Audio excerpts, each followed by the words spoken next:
Acorda que o galo já cantou e o sol já vem fazer brotar mais um novo dia. Lenha no fogão, café pra esquentar e a bicharada no quintal. Bota pra molhar, tira leite no curral, arreia o cavalo, tem gado pra campear.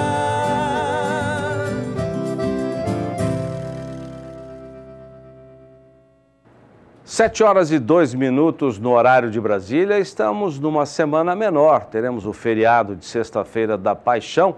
Vamos saber como é que está a agenda desta terça-feira em Brasília com Odacil Canepa. Bom dia, Odacil.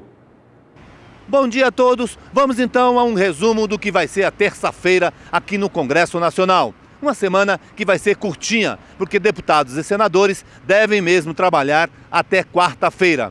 E hoje, por exemplo, tem a escolha dos presidentes das comissões permanentes na Câmara. Uma das comissões mais importantes para o setor rural é a Comissão de Agricultura, que deve ser comandada pelo PP, o mesmo partido que comanda o Ministério da Agricultura.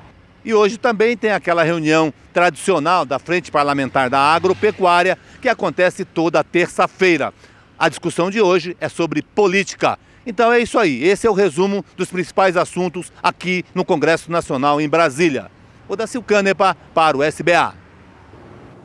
E agora vamos para o Rio Grande do Sul. Enquanto os produtores colhem soja, já começam a pensar na compra dos insumos. Quem tem as informações agora é a Annelise Nicolodi. Com a cultura no período de entre-safra, os produtores iniciam os encaminhamentos de propostas para o custeio da safra 2018. Uma maneira de garantir o investimento no caso de uma frustração, já que o trigo é considerado de alto risco. Atentos às novas tecnologias e nos resultados obtidos na última safra, produtores rurais gaúchos devem aumentar a utilização de variedades de trigo duplo propósito, possibilitando a integração lavoura-pecuária em áreas antes utilizadas somente para a produção de grãos.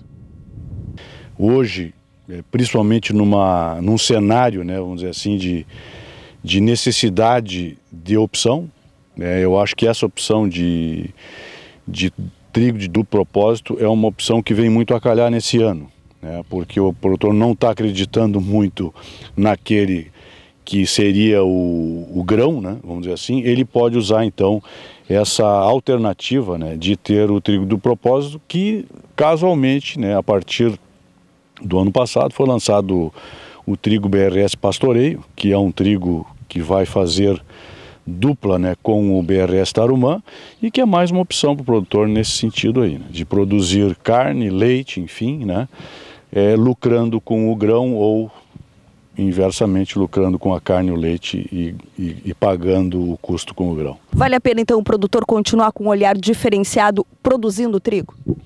Eu acho que o produtor tem que olhar, e necessariamente o Rio Grande do Sul é como se nós tivéssemos uma dependência, né, onde que você tirar o inverno do Rio Grande do Sul, você arranca um pedaço do produtor, porque não há, né, caixa, não há custo que seja mantido, né, só com uma cultura.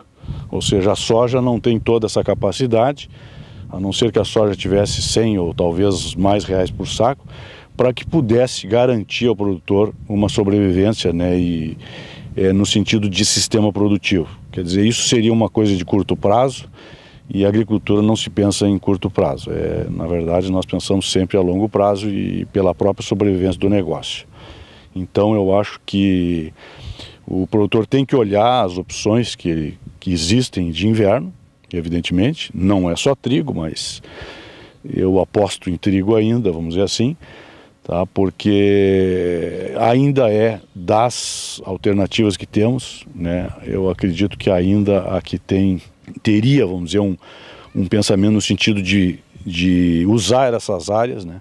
A semente hoje de aveia provavelmente deve estar mais cara que uma semente de trigo.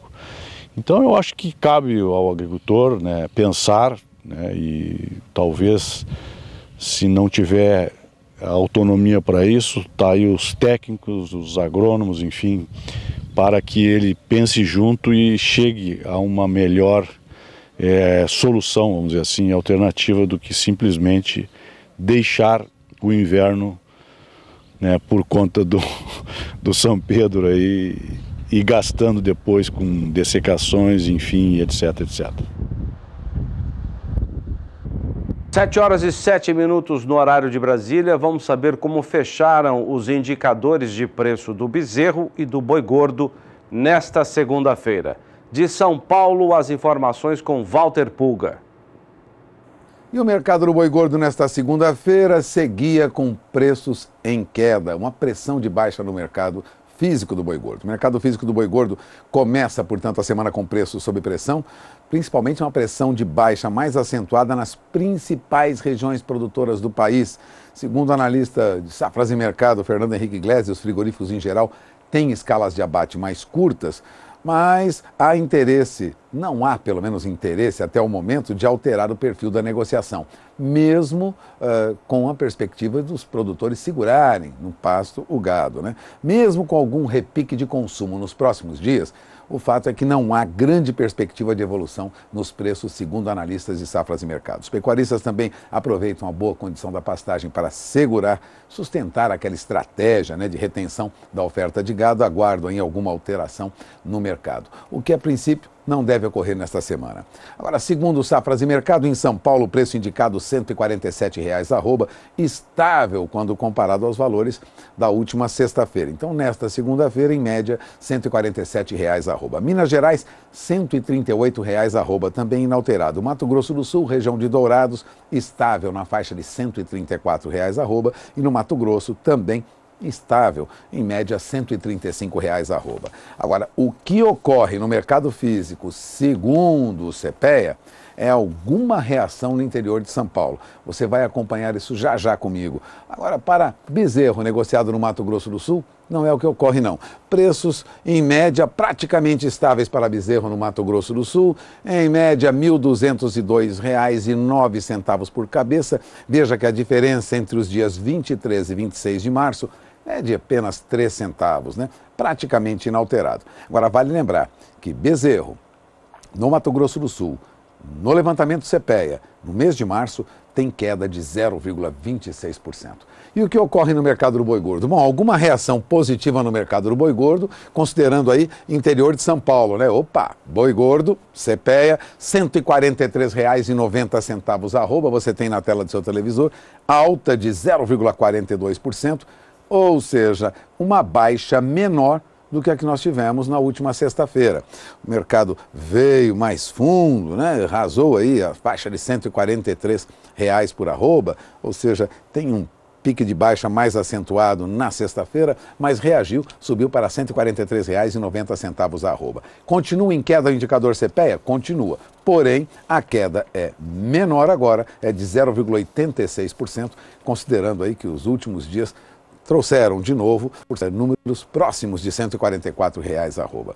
E o mercado futuro? Como reage o mercado futuro diante disso? Então você acompanha agora comigo o mercado futuro do boi gordo, exceção ao vencimento mais curto que terminou em baixa. Veja que os demais vencimentos tiveram alta, recuperação de preço. O boi gordo para março tinha último negócio nesta segunda-feira a R$ 143,60 a arroba. Portanto, consolidando uma baixa de pelo menos 25 centavos de real por arroba entre sexta-feira e esta segunda-feira. Agora, o contrato de abril subiu, estava a R$ 142,10, subiu para R$ 143,00 a arroba. Se bem que nos últimos negócios na segunda-feira recuava de novo, mesmo assim ainda em alta, R$ 142,50 a arroba. Boi gordo negociado para maio estava a R$ 141,20, subiu para R$ 141,75 a arroba, e mesmo com alguma baixa no final do dia, nos últimos negócios na Bolsa, o mercado futuro de boi gordo ainda mantinha alta a R$ 141,70 arroba nos últimos negócios. Na última linha da tela do seu televisor, os contratos futuros negociados para outubro, né? Estavam na sexta-feira a 147,40, subiram para 147,60 e repare, nos últimos negócios que valem já para esta terça-feira, encerravam a R$ 147,70 a arroba. Recuperação para as cotações do boi gordo e manutenção dos preços para bezerro no mercado nesta segunda-feira. E essas são as principais informações. Lembrando que nós tivemos, nesta segunda-feira, uma informação importante dada aos jornalistas pelo presidente Michel Temer. O presidente Michel Temer disse, logo no início da noite desta segunda-feira, num evento na Federação do Comércio aqui em São Paulo, que manteve uma conversa por telefone com o presidente da Rússia, Vladimir Putin, sobre agronegócio. Mais especificamente, ele falou sobre a questão das carnes. Vale lembrar, o governo de Moscou aumentou as barreiras à importação de carnes brasileiras de bovinos e suínos 1º de novembro do ano passado, sob a alegação de ter detectado presença de ractopamina nas carnes, entre outros motivos.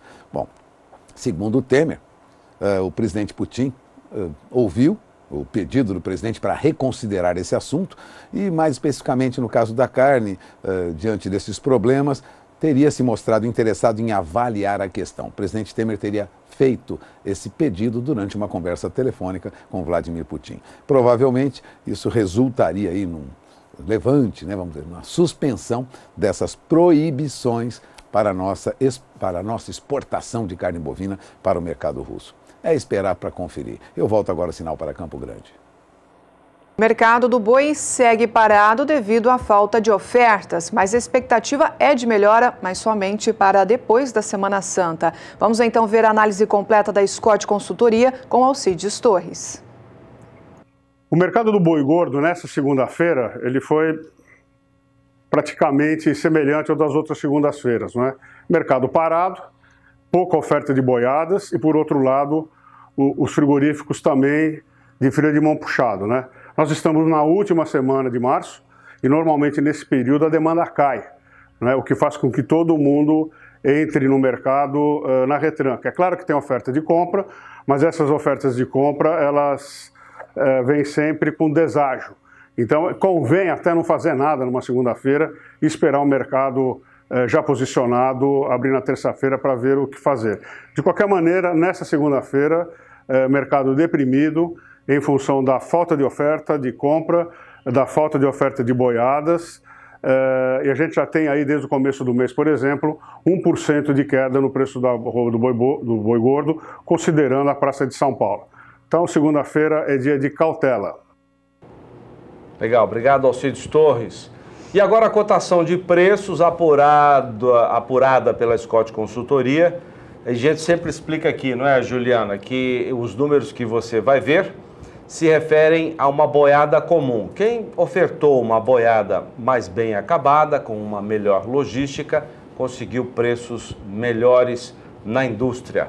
Vamos começar pela região sudeste. Houve uma queda de 50 centavos na arroba em Barretos e também Araçatuba. São preços à vista, livres de fundo rural. Queda de R$1 na arroba em Belo Horizonte e também de R$1 no sul de Minas, Juliana. Agora, na região sul, não houve alteração, então os preços permaneceram aí estáveis. Nas praças de Goiás e de Mato Grosso, queda de R$1 na arroba no sul goiano. Ainda no centro-oeste brasileiro, não houve alterações. Praças de Mato Grosso estáveis, né? Região nordeste agora, queda de R$1 no sul da Bahia. E para finalizar, região norte do país, tivemos aí alta de R$1 no Acre, uma alta também de R$2 no sul do Tocantins e de R$1 no norte do Tocantins. Vamos saber agora como fechou o indicador de preços do milho, o mercado do milho nesta segunda-feira com Walter Pulga. E no mercado de milho, pelo menos nos Estados Unidos, uma queda porque a demanda por milho americano estaria mais fraca.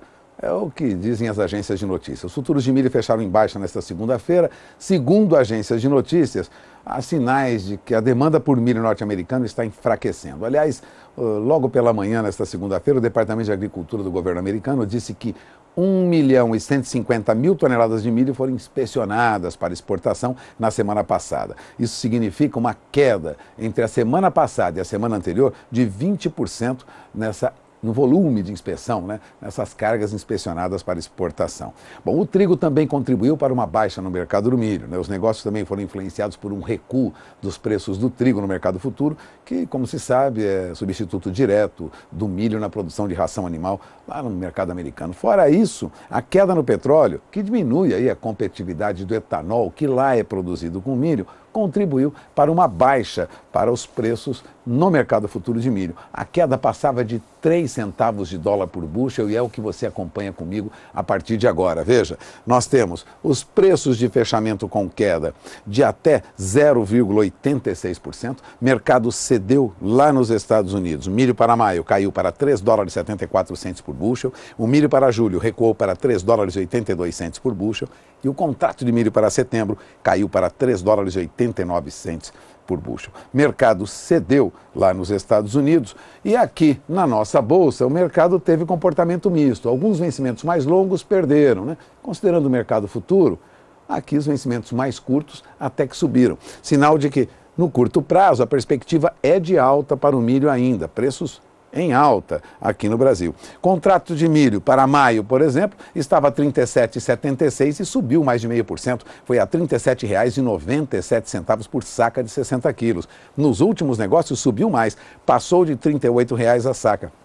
Último negócio com milho para maio, a R$ 38,04 a saca, média dos negócios, ou melhor, último negócio realizado aqui. Na média, o que nós tivemos foi uma alta bem próxima aí dos R$ 38,00 a saca no vencimento de maio. Contrato de julho também subiu, estava em R$ 36,68, ganhou 10 centavos de real por saca, foi a R$ 36,78 no mercado futuro, considerando o vencimento de julho, correção feita pela Bolsa. E o contrato de setembro, este sim, teve estabilidade e até uma leve tendência de queda, né? Considerando aí que o contrato de setembro fechou estável a R$ 34,55 a saca, mesmo valor nesta segunda-feira que nós tínhamos na sexta-feira, mas já cedia nos últimos negócios na segunda-feira, logo depois do ajuste da Bolsa, ainda antes das 18 horas já fechava R$ 34,47 a saca. Então milho no prazo mais longo tem uma tendência de queda, é o que indicam os negócios no mercado futuro. No curto prazo, ainda continua a ter valorização. Aliás, o mercado de milho brasileiro manteve preços firmes no primeiro dia de operações dessa semana. Viu? No Porto de Paranaguá, em Santos, preços variando aí entre R$ 33 e R$ 34,00 a saca. No Paraná, a cotação, em média, R$ 40,00 a saca em Cascavel. Em São Paulo, na região da Mogiana, R$ 39,00 a saca. E o milho em Campinas, preço CIF, levantamento de safras e mercado, R$ 41,00 a saca. No Rio Grande do Sul, até R$ 42,00 a saca na região de Erechim. Em Minas Gerais, Uberlândia trabalhava milho nesta segunda-feira, R$ 37,00 a saca. Em Goiás, preço em Rio Verde, na faixa de R$ 35,00 a saca. Portanto, Goiás mantém aí preços firmes para o milho. Agora, no Mato Grosso, preço tem aquela oscilação muito grande, há preços até a 22, mas também, em alguns casos, R$ 27,00 a saca. Agora, o que acontecia na região de Campinas era uma alta que trazia de novo o milho aí na faixa de R$ 41,20, R$ 41,25. A média CPEA apontava milho negociado na região de Campinas a R$ 41,27 a saca, uma alta entre sexta-feira e esta segunda-feira de 0,61%. O que traz de novo milho neste mês em alta de 5,28%. Vale lembrar que milho já chegou no indicador a se aproximar aí dos R$ 42,00 a saca no indicador do CPEA. Durante o mês de março, teve alta de mais de 6%. Agora, a alta é um pouco menor, mas persiste alta de 5,28%. E vale lembrar que o governo já publicou uma portaria para a venda de 200 mil toneladas de milho para produtores lá do Nordeste. Os Ministérios da Agricultura, Pecuária e Abastecimento e da Fazenda e do Planejamento publicaram no Diário Oficial, nesta segunda-feira, a portaria que estabelece os parâmetros para a liberação de milho em grão dos estoques públicos para as regiões Nordeste e Norte do país, através daquele programa de venda de balcão, né? E vai ofertar 200 mil toneladas para os produtores do Norte e do Nordeste. Agora, vale lembrar, né? Os beneficiários são criadores de pequeno porte de aves, suínos, bovinos, caprinos e ovinos, situados e com atividade nos municípios localizados nas regiões mencionadas. Portanto, não podem estar fora do Norte e do Nordeste, né? A quantidade de produto disponibilizado é até 200 mil toneladas, limite de aquisição por beneficiário por mês é de até 10 toneladas de milho e a preço de venda, segundo portaria interministerial, tem como teto o valor de R$ 33,00 por saca de 60 quilos. O enquadramento para fins de participação nessa oferta de milho dos estoques públicos terá como base a informação prestada no Sistema de Cadastro Técnico do Programa de Vendas de Balcão da Conab. Agora o mercado aguarda a liberação de quase 1 milhão de toneladas para atender outras regiões que precisam de milho, mas essa portaria ainda não saiu. E essas são as principais informações sobre o mercado do milho. Daqui a pouco você terá mais detalhes sobre a evolução de preços no mercado. Agora eu volto o sinal para Campo Grande.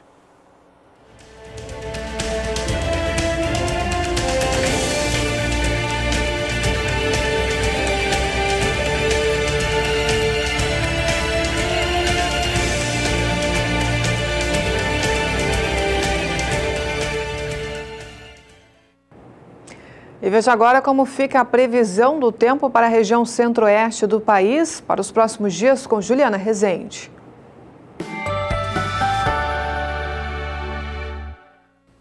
Na região central do Brasil, as instabilidades devem seguir persistindo ao longo das próximas semanas. As últimas chuvas já aconteceram de maneira a beneficiar o crescimento dos pastos da região, tanto que os índices agora, especialmente entre Mato Grosso e Goiás, seguem bastante elevados, passando até de 90% em algumas localidades. No Mato Grosso do Sul é que as últimas chuvas que foram mais fracas também diminuíram a disponibilidade hídrica do solo. Para os próximos dias, tem previsão de chuva. Mato Grosso e Mato Grosso do Sul acabam recebendo as pancadas mais fortes e a chuva deve ocorrer com volume bastante expressivo. O volume de água pode até passar de 70 milímetros entre a faixa oeste do Mato Grosso e também norte do Mato Grosso do Sul. Dessa vez é o estado de Goiás que deve receber as pancadas mais fracas de chuva. Durante a segunda semana, entre os dias 2 até o dia 6 de abril, as chuvas agora perdem um pouco mais de intensidade na região centro-oeste. Dessa vez, as instabilidades tropicais ganham mais intensidade nas áreas mais ao norte do Brasil. Por isso é que a chuva diminui no centro-sul do país. O volume de água entre o Mato Grosso do Sul até o sul de Goiás fica em torno de 30 milímetros. No decorrer do terceiro até o dia 11 de abril, é o norte do Mato Grosso e o norte de Goiás que devem receber as pancadas mais fortes de chuva, tanto que o volume de água fica um pouco mais elevado do que nas demais áreas da região centro-oeste. Então, no decorrer das próximas semanas, tem previsão de chuva frequente nos 3 estados da região. Com isso, o solo deve seguir com bastante umidade, beneficiando o crescimento dos pastos na região.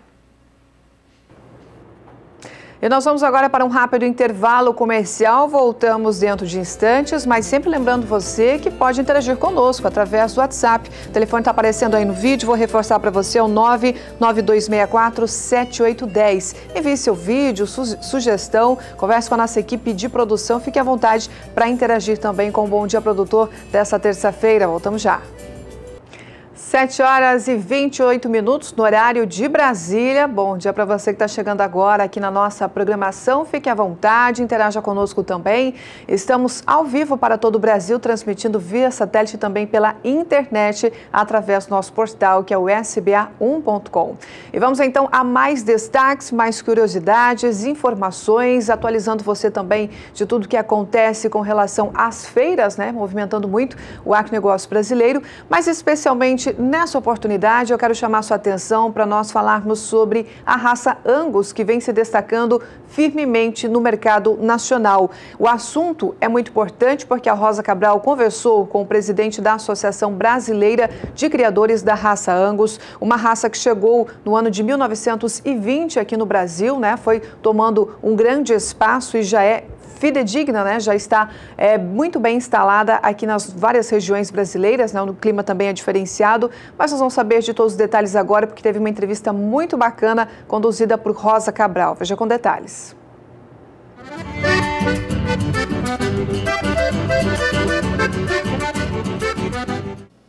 Bom, e como é que está o desenvolvimento da raça Angus no Brasil? Onde está a maior concentração? Vamos falar sobre isso com o diretor da Associação Brasileira de Angus, o seu Nelson Serpa, que nos recebe aqui na fazenda, no estado de Santa Catarina, também criador. Como é que o senhor começou a criar raça Angus? Bem, foi produto de uma pesquisa que eu fiz e fiquei muito impressionado com as características que a raça apresentava e apresenta. Uma raça extremamente precoce, fértil, bem adaptada nos estados da região sul do Brasil. É uma raça que tem uma carne com uma qualidade superior. Então, estas características é que me levaram a optar pela raça Angus. Em 1920, chegaram os primeiros animais em Bagé, no Rio Grande do Sul. Veio o primeiro reprodutor, que veio do Uruguai. Hoje é a raça que domina a pecuária do Rio Grande do Sul. E do Rio Grande do Sul, ela vem se expandindo para os outros estados da região sul do Brasil. Santa Catarina, nós tivemos um hiato com o estado passou a ser livre de aftosa sem vacinação.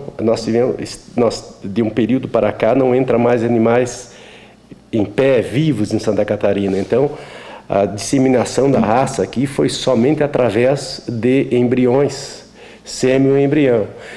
Isto, por um lado, fez com que o investimento fosse mais alto, mas trouxe uma vantagem muito grande porque Santa Catarina entrou pela prateleira de cima, porque os animais que você coleta embrião são os animais top do teu plantel. Melhorou, então, no caso, geneticamente, os animais aqui do estado? Bem, é nítida hoje a participação e a melhoria que o Angus tem trazido para o rebanho de Santa Catarina. Quem frequenta as feiras de terneiros, que começa a acontecer a partir de abril, você verifica hoje uma presença muito forte dos colorados ou pretos, primeiro os colorados, que ela entrou primeiro na variedade vermelha em Santa Catarina. Agora já o preto está com uma participação muito expressiva. E o sobrepreço sobre esses bezerros, porque aqui tem muitos confinamentos de porte médio, porte pequeno, e o desempenho do Angus no confinamento é descolado das demais raças, pela conversão alimentar que apresenta, pelo fato de você ter uma possibilidade de terminação muito mais cedo, muito mais rápida, e sobretudo pela qualidade da carne, que nós já temos 2 frigoríficos hoje credenciados pelo programa Carne Angus Certificada, que pagam a bonificação de até 10% no animal que se enquadra nas características do programa, e aliado ainda no novilho precoce, que é um programa do governo, do incentivo de ICMS, você chega a 13% de bonificação. Quer dizer, isto é uma vantagem muito expressiva para o criador. A Angus, no ano de 2017, é a que mais vendeu sêmen no Brasil, mais do que o próprio Nelore. Qual é a média em porcentagem? A média do Angus foi em torno de 37%. Só o Angus, com 37% do sêmen vendido no Brasil, 37% foi do Angus. Então, é uma participação muito expressiva e a tendência é crescer. Nós, inclusive, aqui de Santa Catarina, remetemos agora no ano passado para alguns centros de avaliação de São Paulo, animais de nossos criatórios para as centrais de avaliação, para vocês serem doadores de sêmen, porque tem um mercado aberto, e é um mercado que hoje, mais de 60% do sêmen ainda é importado. Quando nós temos genética adaptada no Brasil para abastecer esse mercado de sêmen, que basicamente é o centro-oeste do Brasil. Mas a participação do Angus vai ser uma participação tão importante quanto a do Nelore.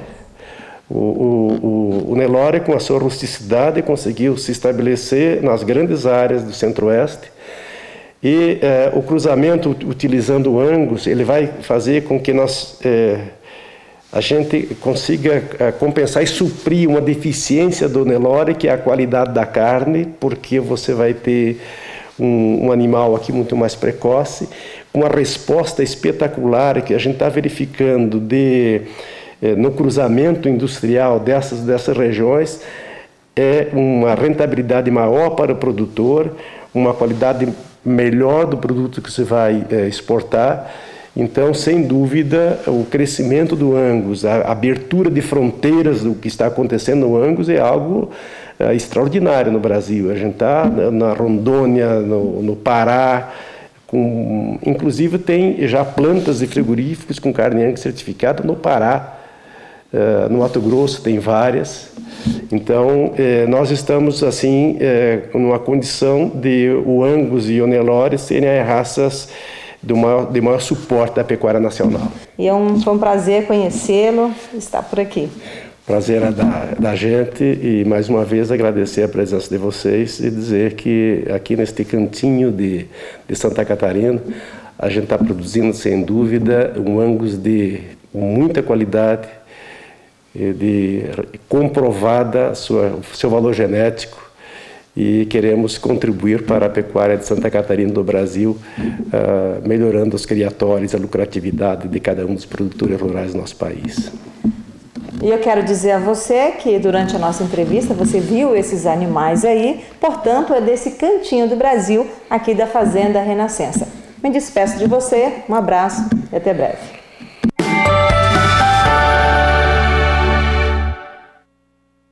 Sete horas e 35 minutos no horário de Brasília. Nós vamos destacar agora um tipo de abate que tem levado o Brasil a exportar carne bovina para 22 países. Bovina de frango também. Perdão. É o abate halal, uma exigência de países árabes para importar a nossa carne. Um mercado que ainda não é muito valorizado aqui no Brasil, mas que tem um potencial de crescimento no volume de exportação de até 65%. Estou aqui com o João Pedro, nosso companheiro de sempre, para falar desse assunto. Tudo bem, João? Bom dia a todos vocês. Tudo bem, Dana? Qual é a diferença do abate halal para o abate convencional? Halal quer dizer permitido para o consumo, ou seja, na religião islâmica, os animais têm que ter criado, tem que ter bem-estar animal. No abate não pode misturar animais a serem abatidos com o sistema halal, com o não halal. Tem que ser só, naquele momento, só os lotes voltados para o sistema halal. Você tem que ter um religioso que está acompanhando, faca bem afiada, ou seja, ele pede que Deus, Allah, proteja, etc. Então, há um rito que os árabes levam muito a sério e hoje é um mercado que o Brasil conquistou graças ao trabalho nosso. A maior parte dos frigoríficos brasileiros estão habilitados para abater no halal. Dá um pouco mais de trabalho, demora mais, cai um pouco o rendimento da indústria, porém, você tem um mercado muito grande. Nós estamos falando hoje no mundo 1 bilhão e 800 milhões de árabes que são de países árabes ou que adotam a religião muçulmana, que consome esse tipo de carne. Assim como o judeu consome o kosher, os muçulmanos consomem animais abatidos, criados e abatidos no regime halal. O secretário executivo do Ministério, o Elmar Novak, tenta, no Oriente Médio, ampliar esse mercado. Qual a importância desse mercado para nós sendo ampliado, João? Olha, você tem naqueles países do Oriente Médio, especialmente a Arábia, hoje a Arábia é um grande cliente do Brasil. Eles estão preocupados com a questão de segurança alimentar. E o Brasil passa a ser, pela tradição, pelo número de imigrantes que nós temos aqui no Brasil, de origem árabe. Ou seja, o Brasil é um país que tem uma afinidade com eles. Nós nunca criamos problema, nunca brigamos com eles, nunca tivemos atritos. No caso da Arábia, a Arábia no passado ela chegou a se preocupar em querer produzir alimentos lá, mas eles não têm água, esse que é o grande problema. Houve uma época que eles plantaram muito trigo e os aquíferos foram esgotando. Então hoje esses países estão preocupados em criar links, criar laços com outros países que possam produzir alimentos, já que a dificuldade tem muito grande em termos de água. A Arábia ficou fora no mercado bovino. Lá, uns 4, 5 anos atrás, quando deu aquele problema no Paraná, um animal com sintoma... É um caso atípico. É um atípico, lógico, totalmente atípico. Doença, né? Aconteceu um caso e eles ficaram fora. Depois eles reataram as compras com o Brasil, colocando também, a exemplo da China, animais até 30 meses. Então, Hoje o Brasil tem que ter um cuidado muito grande de atender essas condições, porque é um mercado que movimenta o consumo de alimentos desses países árabes 2 trilhões de dólares, ou seja, é um grande mercado. O Brasil quer passar de 6% que tem no mercado mundial de alimentos para 10%. Com certeza, esses países são alvo do nosso trabalho. O que impede hoje de nós ampliarmos esse comércio? Olha, eu acho que esse comércio vem aumentando de forma bastante dinâmica. Lógico, você tem outros concorrentes no mercado, você tem a Uruguai, tem agora a Argentina voltando ao mercado, a Austrália. O Brasil precisa vender carnes de maior valor agregado. Isso sim, nós temos que agregar valor, vender carnes tipo corte de traseiro. Vamos pegar um exemplo, aqueles países do Golfo Pérsico lá, o Catar, Dubai, aquela cidade-estado, Dubai, etc. Você passa por ali 50, 60 milhões de pessoas só naquela região, é um grande centro de redistribuição de voos para toda a Ásia, etc. O Brasil teria que estar presente lá, com a churrascaria rodízio, mostrar, levantar. Infelizmente, o Brasil peca nesses aspectos. O Brasil, ele é comprado. Por que o pessoal compra a carne nossa? Compra porque é barata. Não existe lugar do mundo que o produtor receba tão pouco pela arroba como no Brasil. Nós recebemos $40 por arroba, o americano recebe 65, a Austrália 70 e o Brasil $40. E o quilo do frango está um pouco mais de $1. Então, é isso aí. Não, em termos se pegar as exportações de frango, nós estamos vendendo frango a $1.500, 1.500. Então é muito barato a nossa carne. Nós tínhamos que, além de vender quantidade e vender preço, vender qualidade, entrar nesses mercados, restaurantes, hotéis. Isso o Brasil peca, porque não há um trabalho constante de abrir esse mercado. E os árabes, com certeza, é um grande mercado. João, a Arábia Saudita, você citou, o maior cliente do Brasil, né, nesse segmento do abate halal. Em 2017, as vendas renderam ao país mais de 2 bilhões e 600 milhões de dólares. É o nosso principal cliente nesse segmento. Né? Eles compram muito, além de carne, eles compram muito açúcar e outros alimentos. Então, eles têm uma preocupação de ter um bom fornecedor, confiável. O Brasil é um bom fornecedor. Vende barato, mas é um bom fornecedor. Tá certo. Ô João, produtos agropecuários são os principais itens das exportações para o mundo árabe. Dos 13 bilhões e 600 milhões de dólares em vendas do país, a região, a Arábia Saudita, no ano passado, os itens do agronegócio responderam por 10,4 bilhões. Tem que tratar bem desse cliente, não é? O setor agronegócio no Brasil é o que segura a economia brasileira. Né? Então, quando a gente vê esses números, a gente vê cada vez mais.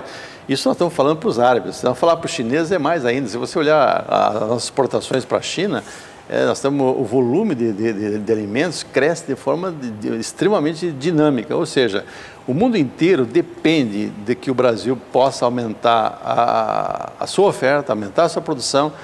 O problema nosso não é produzir. O Brasil, nosso produtor, o senhor e a senhora que estão nos assistindo, são craque no assunto. O grande problema é o governo, né? Nós já falamos muitas vezes disso. Obrigado, João. Bom trabalho, Zadá. Juliana. Bom, e a gente dá sequência por aqui no Bom Dia Produtor desta terça-feira, trazendo mais informações também. Vamos falar de uma empresa parceira do SBA, mas principalmente parceira do Homem do Campo, é a Cargill. Por isso nós vamos agora até a Fazenda Nossa Senhora Aparecida, localizada em Presidente Prudente, no estado de São Paulo, a conhecer um pouco do trabalho realizado por lá, com essa grande parceria entre a empresa Cargill com essa propriedade. Veja os resultados. Aí está a entrada da fazenda Nossa Senhora Aparecida GL, ponto de referência a sudeste do estado de São Paulo, na região de Presidente Prudente. No jardim, a bonita imagem da padroeira do Brasil e o total da terra é de 250 alqueires. Em meio ao verde, o casarão da fazenda que pertence ao criador Gilmar Piton, onde converso com o gerente Marcos Vendrame. Ele me conta que está na direção da propriedade há uma década e que o sistema de produção é com a recria a pasto e a terminação no confinamento. A origem dos animais é de vários criatórios do Brasil. A gente procura animais de boa genética e, aliado a isso, a gente procurou uma empresa que pudesse nos fornecer um produto de qualidade, que pudesse aumentar a produção. Muito satisfeito com os resultados, ganho de peso e assessoria. A assessoria que ele se refere é o time de profissionais da Cargill. E aí, Marco? Bom dia, tudo bom? Tá. Bom dia. Bom dia. Dos cumprimentos para o pasto, onde está o objetivo da nossa vinda ao criatório: animal e nutrição. O foco é o suplemento que chegou para atender a pecuária, que está cada vez mais exigente. Me refiro ao suplemento mineral aditivado, granulado, protegido da ação da água e da umidade. E foi produzido com a tecnologia Salt, desenvolvida pela Cargill nos Estados Unidos e está há mais de 15 anos no Brasil. Esses animais aí na fase dos 16 aos 18 meses e 20 aos 22 meses estão consumindo a suplementação nos intervalos da pastagem no coxo e a céu aberto. A Eliane Gato, zootecnista e marketing da empresa, indaga o Marcos sobre a eficiência do produto nessas condições. Como que ficou a questão de manejo de coxo depois que vocês começaram a usar o ProBeef Resist aqui na fazenda?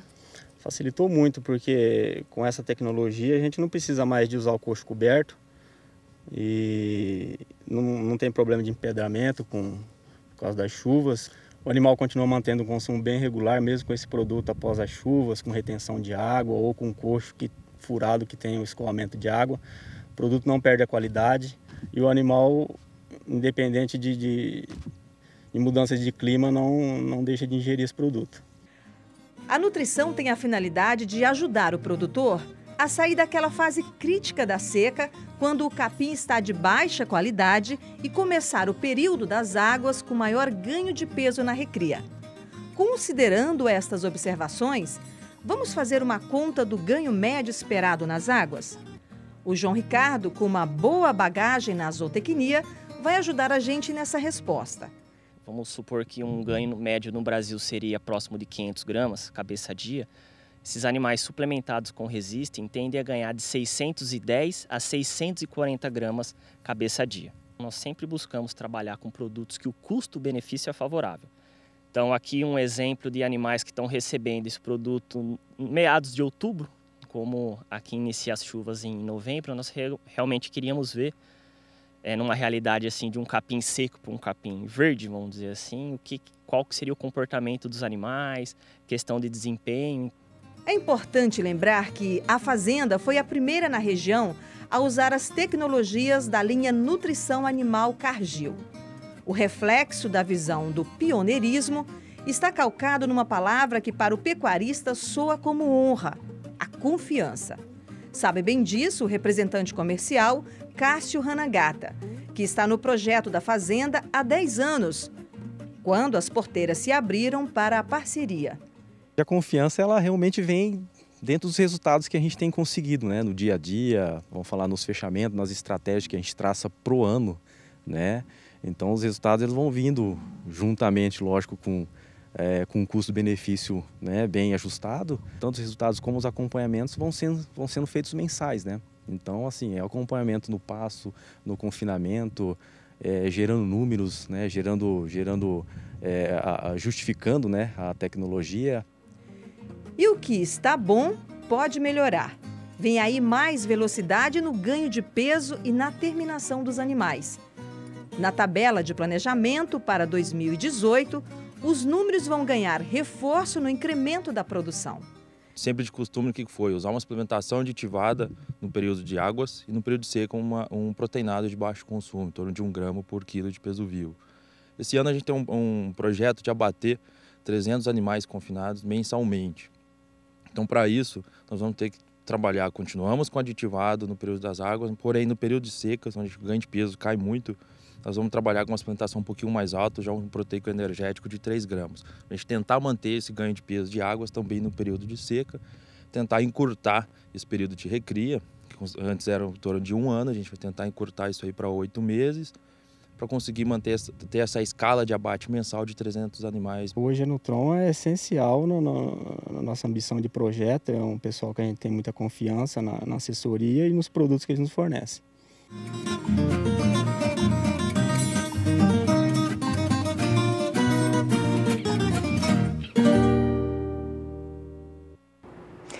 E do dia 17 até 20 de abril será realizado em São Paulo o encontro de confinamento e recreadores da Scott Consultoria. Vamos ver o recado agora desse evento com o analista Alcides Torres. Olá, eu sou o Scott e estou aqui para convidá-los para participarem do encontro de confinamento e recreadores da Scott Consultoria, que acontecerá do dia 17 ao dia 20 de abril. Do dia 17 ao dia 18 é o encontro de recreadores, do dia 18 ao dia 19 é o de confinamento, e no dia 20 nós teremos um dia de campo. E nesse dia de campo nós teremos várias oficinas de conhecimento, e você aproveita todo esse embalo, né, para a gente aprender um pouco, sair com um monte de dúvida e trocar experiências e conhecimento. Vejo vocês lá e um forte abraço. E nós vamos agora para um rápido intervalo comercial, mas daqui a pouco a gente volta e dá sequência para falar de outras informações para você. Voltamos já. Já estamos de volta com o Bom Dia Produtor ao vivo para todo o Brasil e vamos falar agora de tecnologias, porque rentabilidade é uma grande preocupação aí de todo amigo pecuarista brasileiro. Por isso a Cemex consegue colocar tudo isso à sua inteira disposição. Para quem está procurando genética de boa qualidade, pensando lá na frente, pode contar com essa grande empresa parceira. Conheça um pouco mais. Imagine um projeto que consegue unir diferentes tecnologias que vêm sendo desenvolvidas pelo Senat há mais de 30 anos. Agora, junte com o legado de fazendas que fizeram e fazem história no mercado de melhoramento genético das raças leiteiras no Brasil. Esse é o UpGen. Como apresentado em nosso último programa, o projeto UpGen busca atender do pequeno ao grande produtor com atendimento personalizado. Assim, o produtor consegue no banco de doadoras aqueles que mais se encaixam em cada objetivo ou estratégia da fazenda. Ainda é possível trabalhar também com os embriões que já foram produzidos pelo Senat ou solicitar a confecção de outro específico. Na Fazenda Machotal, uma das fazendas referência no projeto UpGen, as doadoras estão divididas em 3 categorias: Profit, Premium e Show. Todas com diferentes características próprias para atender aos mais variados critérios genéticos das fazendas brasileiras. Foi feita uma avaliação de 100% do rebanho da fazenda, isso no início do ano, quando nós nos deparamos com o volume de matrizes com essa genética, com essa carga genética. Então nós pegamos esse grupo de doadoras, fizemos a primeira avaliação de fenótipo, posteriormente nós fomos analisar pedigree desses animais, as famílias que descendiam essas matrizes e depois fazendo a junção com a lactação. Junto com essas 3 características, essas 3 informações, nós dividimos nesses 3 grupos. E é o Davi Oliveira, o boi, que irá explicar um pouco mais sobre cada categoria. Para começar, vamos falar da Profit, que visa a lucratividade do leite e a adaptabilidade aos mais diversos ambientes e sistemas de produção. A categoria Profit são as doadoras da GBF Global, que possuem lactação de 6 a 8 mil quilos de leite, falando das matrizes meio sangue, onde todas elas são livro fechado, sua genealogia conhecida, com mães com lactação oficial e classificações na raça holandesa. Na categoria Premium, apresenta animais com carga genética diferenciada e que podem gerar resultados superiores em todos os aspectos. São doadoras meio sangue, 1/4 e 5/8 e holandesa PO. As doadoras meio sangue com lactação de 8 a 12 mil quilos de leite, algumas delas até 14 mil quilos de leite. Essas matrizes, todas elas também são livro fechado, descendente desses rebanhos consagrados, muitas delas com mães com lactação superior a 17, 18 mil quilos de leite. Já a categoria Show conta com animais de alto potencial genético, com foco em pistas de competição e aprimoramento de plantéis. Categoria Show nós trabalhamos com doadoras que ou ela ou a família dela tem um reconhecimento nacional, que se despontou nas pistas de exposição ou filhas de ganhadoras de torneio leiteiro. Podemos destacar a Balila, que vocês vão ver a imagem, uma doadora de uma estrutura ímpar, uma doadora ela vem do rebanho Engenho da Rainha, ela possui 9 gerações com classificação de mães excelente.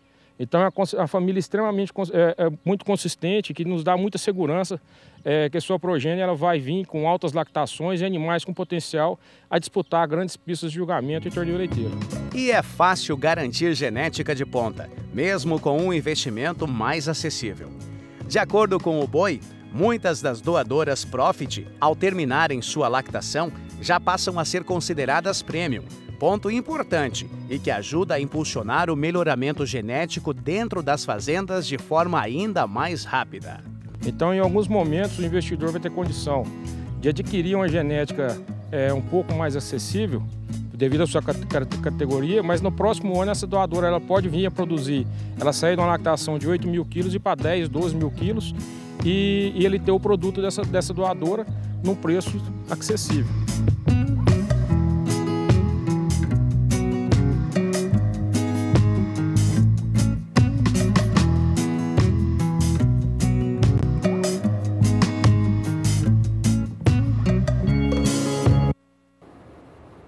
E uma comitiva de produtores paraguaios vieram presenciar de perto as tecnologias da Real H, especialmente na Fazenda Pecuária BR, que está localizada em Terenos, aqui em Mato Grosso do Sul. Durante a visita, eles conferiram um pouco mais de perto com relação ao trabalho da Real H, mas especialmente conheceram as tecnologias que essa empresa consegue disponibilizar ao mercado para se obter tão bons resultados. É o que você vai ver nessa entrevista. Foi um dia de campo na Fazenda Pecuária BR, que fica em Terenos, no interior do Mato Grosso do Sul.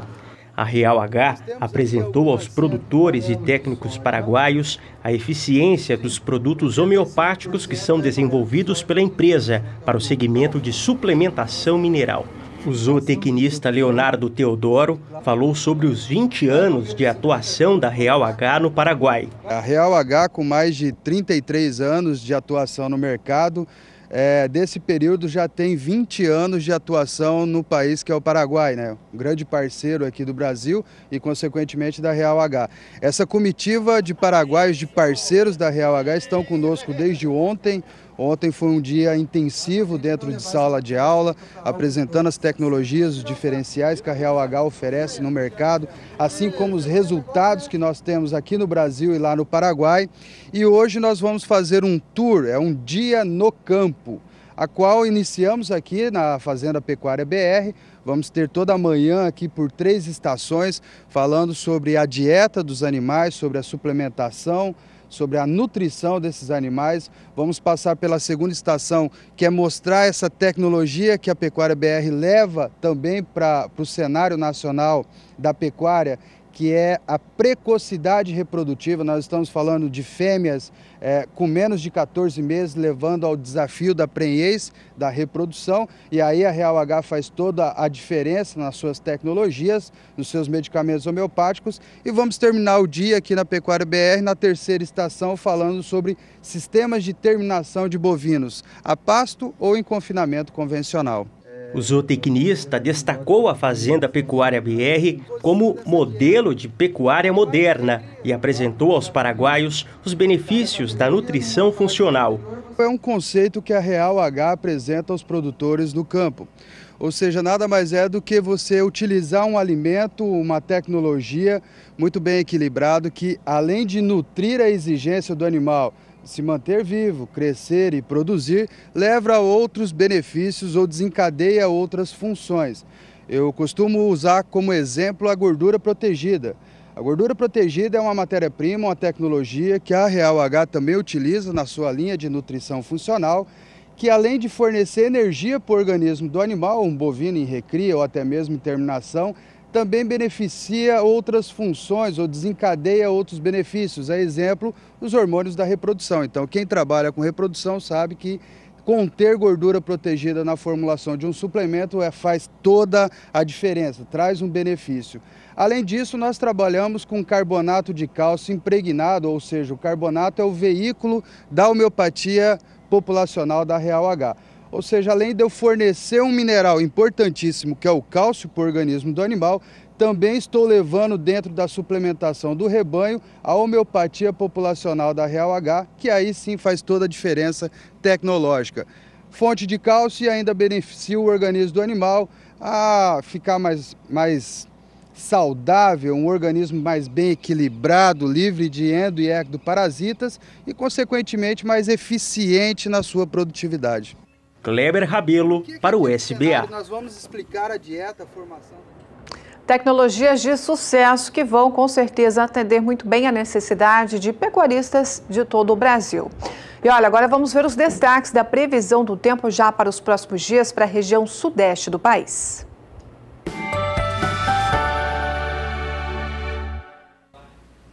O avanço de uma frente fria pela costa da região sudeste ajuda a manter as instabilidades mais significativas na faixa leste da região. Agora, as condições hídricas do solo seguem mantendo os pastos com bom crescimento. De maneira geral, a umidade segue superior a 70% a 80% na maior parte da região. Para os próximos dias, então, tem previsão de chuvas mais significativas, principalmente aqui no estado de São Paulo. Sul e a faixa leste é onde devem concentrar as pancadas mais fortes. O volume de água fica um pouco mais elevado, em torno de 30 milímetros. Nas demais áreas da região, tempo mais seco, principalmente no estado de Minas Gerais e até no Rio de Janeiro. Durante o segundo período, a partir do dia 2 de abril até o dia 6, tem previsão de áreas de instabilidades ganhando força mais uma vez na região. E dessa vez as chuvas mais fortes acontecem no interior paulista, na faixa leste do estado de São Paulo e grande parte das áreas litorâneas da região sudeste. O volume de água pode até superar 50 milímetros na faixa leste do estado de São Paulo. Agora, no norte paulista, no interior mineiro e também no norte do estado de Minas Gerais, previsão de pancadas de fraca intensidade de maneira mais irregular. Ao longo do terceiro e último período, até pelo menos o dia 11 de abril, as chuvas perdem força no estado de São Paulo, Minas Gerais e no Rio de Janeiro, e as pancadas seguem mais significativas entre o norte de Minas Gerais e também no Espírito Santo. Então, durante as próximas semanas, tem previsão de chuva na maior parte da região sudeste. De maneira geral, essas instabilidades vão ajudar a contribuir à umidade do solo mais elevada, o que vai seguir mantendo os pastos com bom ritmo de crescimento na região.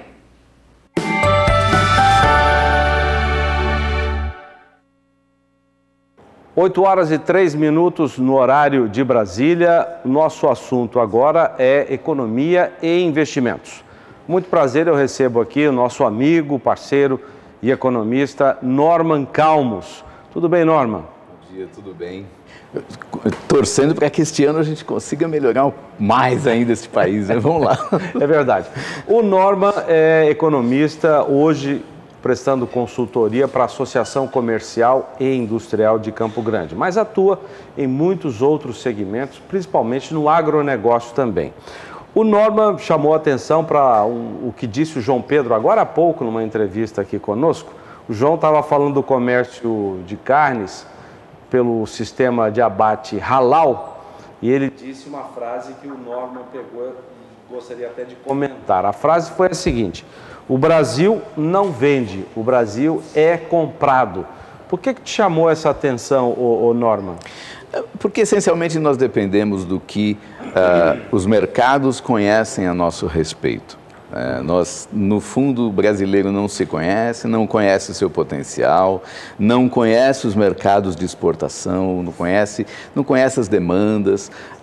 Nós, brasileiros, somos muito acomodados porque nós temos um mercado interno gigantesco e, para nós, então, está tudo certo, a gente vai levando. E quando as coisas não vão muito bem, nós reclamamos do governo e resolvemos o problema reclamando. 2018 está sendo um ano de recuperação. Nós ainda vamos ver até o final do ano um país com uma economia não totalmente recuperada, mas pelo menos com uma boa recuperação? O caminho está estabelecido, o caminho está certo. Né? Agora, a velocidade definitivamente é outra coisa que a gente não... Nós não sabemos o que vai acontecer, evidentemente, mas o que nós temos visto é que os mercados têm muito receio. Ninguém sabe o que fazer, ninguém vai investir numa economia que se você não sabe qual é a certeza jurídica que você tem das coisas. É muito difícil, vamos levando, vai melhorar, mas não com a velocidade que a gente gostaria. É incrível como ainda a questão jurídica, a insegurança jurídica, ainda atrapalha muito os negócios aqui no Brasil, Norman. Quando é que nós vamos ter, de fato, essa segurança para que o investidor local e o internacional venha para o Brasil para fazer negócio? eu vejo a coisa, nós não vamos conseguir nada se ficarmos esperando do governo. A questão é simples, ou a gente estabelece que existem interesses comerciais, nós queremos que esses interesses comerciais sejam respaldados por uma legislação realmente que se cumpra, ou então nós vamos continuar tendo problema.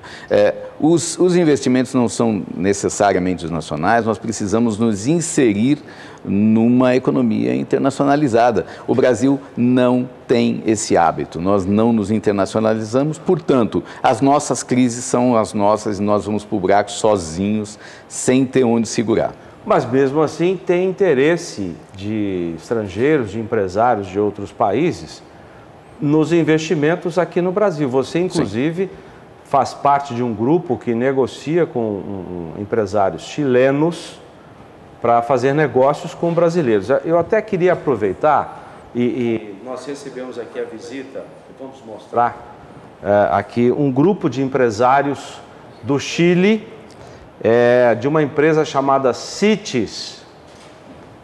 Essa empresa é sediada em Antofagasta, no Chile, e está buscando parcerias comerciais aqui com brasileiros.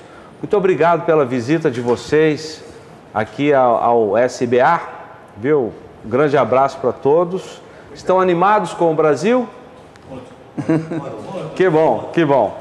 Ô Norma, então fala pra gente, porque nós estamos trazendo esse exemplo de que pessoas querem fazer negócios com brasileiros acreditando no potencial do Brasil. Explica pra gente qual é o interesse desse grupo que está nos visitando aqui. Então, a CITES tem um convênio com a Associação Comercial. É uma empresa de inteligência de mercado. Que é uma coisa que nós não temos, por isso é tão interessante aquela colocação do João antes. Nós não conhecemos as nossas próprias potencialidades. Essa é a proposta. Em vez de simplesmente querer fazer a venda de um produto ou outro, uma missão, uma roda de negócios, se nós não soubermos, não conhecermos as cadeias de produção que a gente tem, fica muito difícil. Nós não temos nem a oportunidade de potencializar todos os grupos, nem temos a oportunidade de ganhar no intercâmbio, na corrente de comércio, que é o que mais nos interessa. Se nós mandamos produtos e recebemos produtos, fica tudo muito mais barato. Essa que é a ideia. Sozinhos, só de faro, só de procurar, de achar, nós não vamos conseguir nada. Então, a proposta da CITES é exatamente a de medir, estabelecer qual é o nosso potencial. O mais impressionante é a primeira cidade do Brasil que faz esse estudo. O Brasil não tem. Se você for para a região de Antofagasta... Não tem o estudo para avaliar o potencial desse comércio? Exatamente. Se você vai para a região de Antofagasta, por exemplo, e você pede o potencial exportador, eles te entregam um livro. Está aqui o meu potencial exportador. Nós temos tudo aqui, tudo que você tiver oportunidade, que você quer ter oportunidade de fazer negócios na região, nós temos aqui. Nós não temos isso em nenhum lugar do Brasil. Fica muito complicado de trabalhar sem se conhecer. Quais seriam as áreas de interesse mútuo entre os brasileiros e os chilenos? Olha, nós temos muitas e exatamente esse é o ponto, né? O Chile, para começo de conversa, o Chile tem um mercado que para nós é relativamente pequeno, mas ele tem um nível muito alto, né? O nível do mercado do Chile, o chileno é extremamente exigente, ele tem um mercado de qualidade que é o tipo de coisa que nós precisamos. Então, além disso, eles têm serviços e têm portos maravilhosos, tem serviço de distribuição. A região centro-oeste do Brasil, por exemplo, vive olhando para o Atlântico quando ela deveria olhar para o Pacífico. Essa é uma discussão velha que a gente já sabe, só que ela pode funcionar imediatamente. Tá certo. Esse é o ponto. Norma, queria te agradecer muito. Se você me permite... Aqui nós temos um pequeno kit que nós estamos oferecendo da Associação Comercial com algumas empresas que já estão interessadas em exportar, já estão se relacionando com a CITES e estudando essa possibilidade. Vamos abrir aqui então, para ver o que nós temos aqui nesse kit. E tem algumas coisas bem diferentes. Nós temos alimentos, aí tem um exemplo de alho negro que se produz aqui, a gente não... Alho negro? Alho negro. É esse aqui?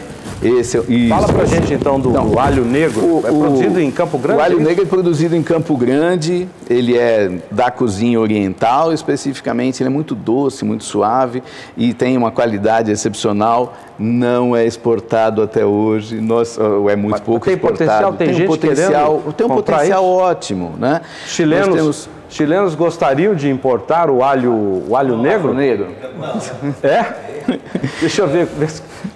Vou fazer de novo a pergunta para que vocês respondam. Há interesse do Chile em importar o alho negro brasileiro?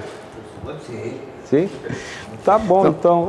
Nós temos cosméticos, nós temos arte, nós temos químicos, é muita coisa, Zaidan. Nós temos um potencial enorme para ser explorado e nós realmente não conhecemos. Muito obrigado aos representantes da CITES, empresa chilena. Graças pela visita. Norma, obrigado também. Grande abraço. Eu que agradeço. Nós vamos para o intervalo comercial. Daqui a pouquinho tem outras informações. Notícia boa para o produtor leiteiro da região central do país. Mês de março, com uma valorização no preço pago ao produtor. Não é o que eles queriam, mas já é um bom começo. Até já. 8h16, horário de Brasília. Já estamos de volta para dar sequência em mais esse bloco do Bom Dia Produtor, ao vivo para todo o Brasil, transmitindo via satélite e também pela internet, através do nosso portal. Você pode, em tempo real, nos acompanhar. É o sba1.com que está à sua disposição. E a gente continua a falar sobre o abate técnico que aconteceu há alguns dias.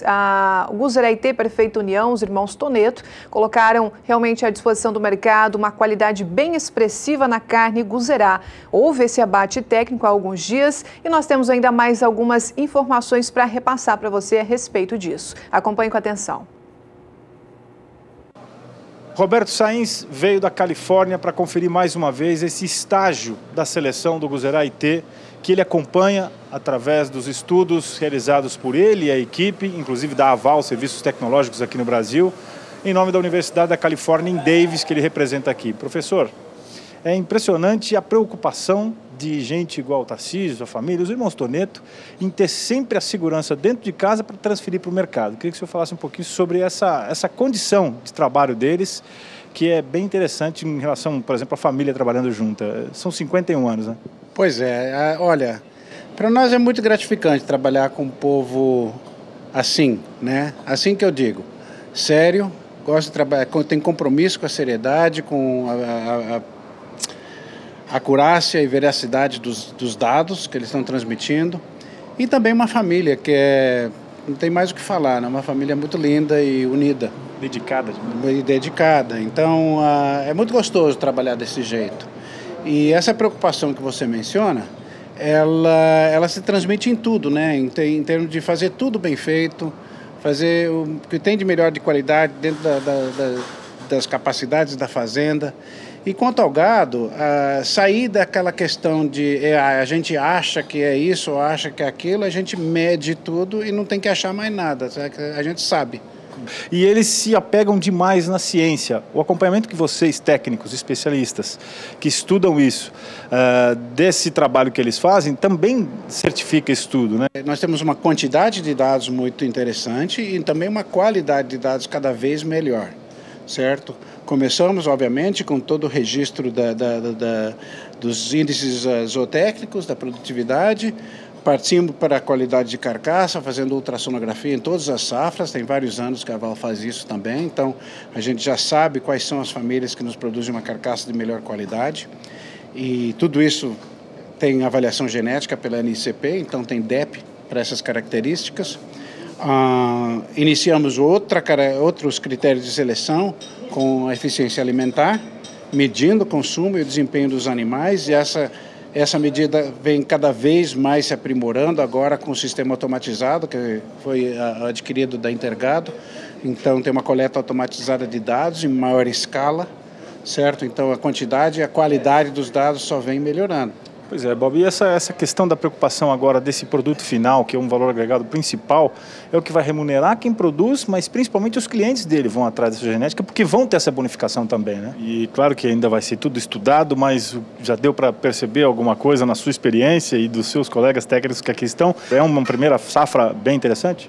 Justamente, olha, e eu acho que eu não posso sair daqui sem mencionar que nós estamos aqui no frigorífico Fribourg Dog de Bariri, onde o Burdog e toda a sua equipe, a sua filha Ana Beatriz, nos tem atendido com o maior carinho, a maior consideração.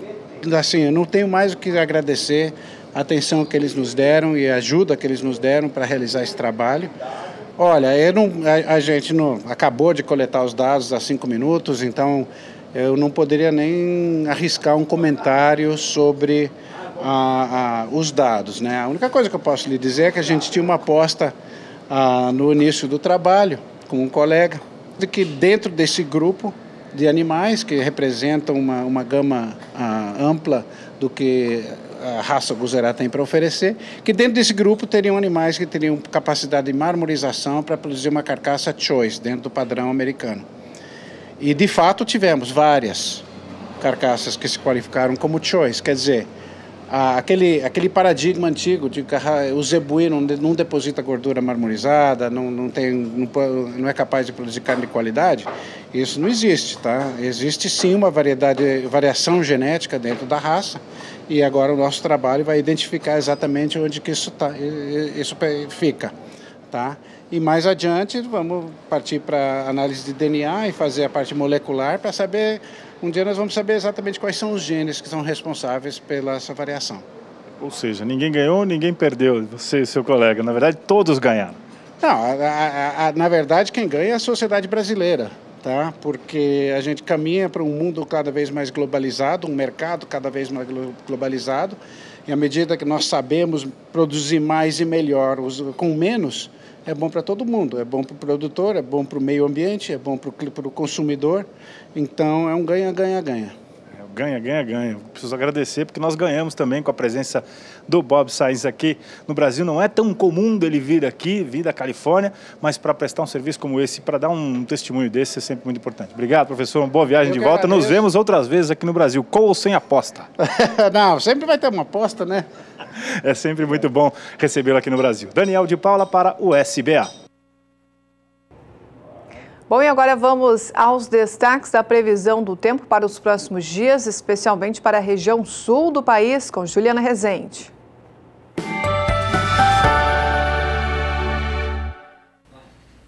O avanço de uma frente fria pela costa da região sul ajuda a manter as instabilidades mais significativas ao longo dos próximos dias entre o estado de Santa Catarina e o Paraná. Nos últimos dias, esse sistema frontal provocou chuvas fortes no Rio Grande do Sul, tanto que a umidade do solo aumentou no estado gaúcho, agora já alcançando 90% de índice de umidade do solo. Para os próximos dias, então, o estado de Santa Catarina e o Paraná, que recebem as pancadas mais fortes de chuva devido ao avanço desse sistema frontal, o volume de água fica em torno de 30 até 50 milímetros. Agora, no Rio Grande do Sul, conforme esse sistema frontal se afasta do estado gaúcho, as instabilidades perdem intensidade, tanto que no extremo sul do Rio Grande do Sul, o tempo mais seco volta a predominar. Ao longo do segundo período, entre os dias 2 até o dia 6 de abril, chuvas mais significativas entre o Paraná e Santa Catarina, é onde as pancadas seguem persistindo. No Rio Grande do Sul, as chuvas fracas persistem, só que o volume de água ainda segue muito baixo. Ao longo do terceiro e último período, até pelo menos o dia 11 de abril, as instabilidades perdem força nos 3 estados da região sul. As pancadas, então, persistem, só que o volume é baixo e as pancadas são muito isoladas e irregulares. Então, durante as próximas semanas, a disponibilidade hídrica do solo pode vir a diminuir um pouco mais, mas deve ser de maneira muito gradual e sem representar riscos para o crescimento dos pastos no sul do país.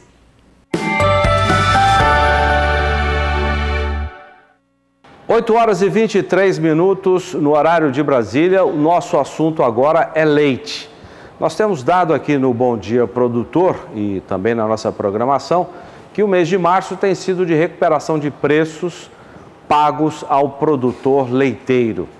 Recentemente, o Conceleite, que é o conselho que reúne indústrias, produtores, entidades ligadas à produção leiteira, divulgou um boletim anunciando essa provável recuperação. Eu estou aqui com o presidente da entidade, que é também diretor do Sindicato Rural de Campo Grande, o Conselheiro de Mato Grosso do Sul. Tudo bem, Wilson Ige? Muito obrigado pela sua participação aqui. Eu que agradeço. Você parece triste, o preço do leite que foi reajustado em março não é o que vocês queriam? Poderia ser melhor um pouco, né? Mas assim, até que é só previsão, né? Nós temos 4 centavos de fevereiro do leite de março, uma previsão de 4 centavos de alta. Porém, o preço do concentrado, e no concentrado o elemento que mais faz parte dele é o milho, aumentou demais, anulando esse ganho nosso. Você ganha de um lado, perdendo de outro. Perde-se do outro lado. É curioso, o pessoal que está em casa, aquele que não milita no setor de produção rural, deve estar achando uma coisa estranha, o aumento de fevereiro para março de 4 centavos no litro. O que a gente compra com 4 centavos hoje, Wilson? Com 4 centavos não se compra nada, mas para o leite 4 centavos é muito representativo. Representa muito. A nossa moeda é centavos. Centavos, é verdade. O que falta, Wilson, para tentar diminuir essa dependência do aumento do custo de produção, aumento do preço pago? O produtor vai estar sempre refém dessa equação. Sobe de um lado, cai do outro, ele fica sempre no meio, sem condição de ter uma receita melhor. Nós vamos ver uma solução para isso, Wilson Ige? Eu diria que a solução é planejamento, né? Por exemplo, quando nós vimos que o milho ia subir, nós travamos o preço do concentrado por 4 meses. Então, por exemplo, nossa propriedade não vai sentir esse aumento do milho, porque nós travamos o preço do concentrado com a cooperativa que nos fornece concentrado por mais 4 meses para frente. Até lá, a safrinha vai ser colhida e provavelmente os preços vão baixar novamente do milho e do concentrado. Agora, as vendas de um estado para outro, as vendas no mercado interno e até as exportações interferem positiva ou negativamente no preço do leite pago ao produtor? Para nós, a venda interestadual interfere negativamente. Porque nós temos uma taxa de 10,2% para o leite spot, ou seja, o leite a granel para outros estados, enquanto outros estados praticam 2%. Então, nós perdemos a competitividade. Então, a maior parte do leite fica no estado mesmo. O estado é um estado com baixa densidade demográfica, a população é de 2.650.000, é uma população pequena, portanto, com baixo consumo de lácteos. E esse leite ficando no estado faz com que o preço seja reduzido. Recentemente, nós tivemos o fechamento de uma importante indústria laticínia no estado, um remanejamento, um reposicionamento comercial. O que isso representou para a pecuária leiteira do estado? Desde 2015, a produção oficial do leite no estado, o leite que passa pelos laticínios, né, vem caindo. Por exemplo, se nós compararmos 2015 com 2017, em 2015 foi produzido 919 mil litros dia de leite aqui no estado, leite oficial. Em 2017, baixou para 649 mil litros diários. E com essa queda grande, hein? 19,4%. Com essa redução da oferta de leite no estado, a maior empresa do estado encerrou as portas. Muitos produtores, principalmente os pequenos, até hoje, tem muitos que não conseguiram colocar o seu leite nos laticínios. Aí começaram a fabricar queijo artesanal. E no Mercadão, queijo artesanal, o preço caiu significativamente porque a oferta foi muito maior do que eles tinham. Mas nos estudos do CPEA e de outros centros de pesquisa que apuram o preço do leite, quando há uma queda na captação, quase sempre é sinônimo de valorização do preço do leite para o produtor. Aqui aconteceu o contrário? Aqui não tem acontecido isso, não. Realmente, nós temos um outro fator muito importante, que é a economia, né? A economia em depressão, muitos desempregados reduz o consumo, por exemplo. Mas com essa queda agora de 2017, acreditamos que chegamos num ponto onde o consumo do Estado consegue consumir todo o leite produzido aqui no Estado, porque abaixou significativamente. Agora, nós vemos os produtores investindo em genética, investindo numa melhor tecnologia de nutrição, melhorando o seu pasto, porque o alimento mais barato para o leite e para a carne também é o pasto. Mesmo em tempos de dificuldade, ainda há fôlego para investimentos? Assim, o produtor que não investir, ele estará fora nos próximos anos da produção de leite. Então, ele tem que investir para continuar produzindo. Quer dizer, seria uma coisa necessária. Sim, para ele se manter na atividade. Necessária. E o que está acontecendo é uma seleção de produtores, né? Só os mais eficientes vão permanecer no mercado. Muito obrigado. Gostaria de agradecer aqui ao presidente do Conselheite de Mato Grosso do Sul, Wilson Ige, gentilmente conversando conosco aqui do Bom Dia Produtor. Obrigado, Wilson. Eu que agradeço, Aidan. Grande abraço. Juliana. E por aqui a gente dá sequência, então, trazendo mais informações ainda para o amigo pecuarista de todo o Brasil, agricultor, que está nos acompanhando nesse instante. Vamos agora falar de uma das preocupações dos pecuaristas, que é com relação ao ganho de peso rápido do seu rebanho. Precisa, sim, ter tecnologias que vão ao encontro dessa necessidade, por exemplo. E o fosfosal é uma solução que vai, com certeza, se adaptar muito bem e fazer com que você possa ter ganhos mais rápidos. Veja a entrevista e a reportagem completa. Estou aqui com o Bruno Lima, gerente técnico de bovinos da Virbac. Nós vamos apresentar um produto que vai melhorar o desempenho e o ganho de peso do seu animal, que é o fosfosal da Virbac. A Virbac é uma empresa multinacional francesa que está atuando no Brasil há mais de 30 anos. O que é o fosfosal, Bruno? O fosfosal ele é um multimineral injetável. Ele é um produto à base de fósforo, selênio, cobre, potássio e magnésio, que garante uma suplementação rápida em momentos de alto desafio do ciclo produtivo dos animais. Bruno, qual que é o momento certo, quando utilizar o fosfosal na fazenda? A gente indica essa suplementação injetável em momentos de alto desafio do ciclo produtivo dos animais. Por exemplo, um lote de desmama, a gente sabe que vai ter uma perda porque esses animais não vão estar adaptados a uma nova dieta que vai ser implementada, uma entrada de animais na fazenda, um lote de compra, uma mudança de pastagem ou até mesmo um manejo de curral, por exemplo, uma vacinação de aftosa, vai fazer uma marcação dos animais, a gente recomenda utilizar o fosfosal. Isso é um conceito novo, de suplementação injetável, suplementação mineral. Isso aí é uma exclusividade da Virbac? Isso, esse é um conceito muito utilizado em muitos países do mundo, que a Virbac está sendo pioneira aqui no Brasil e com grandes benefícios para o pecuarista. Quais são eles?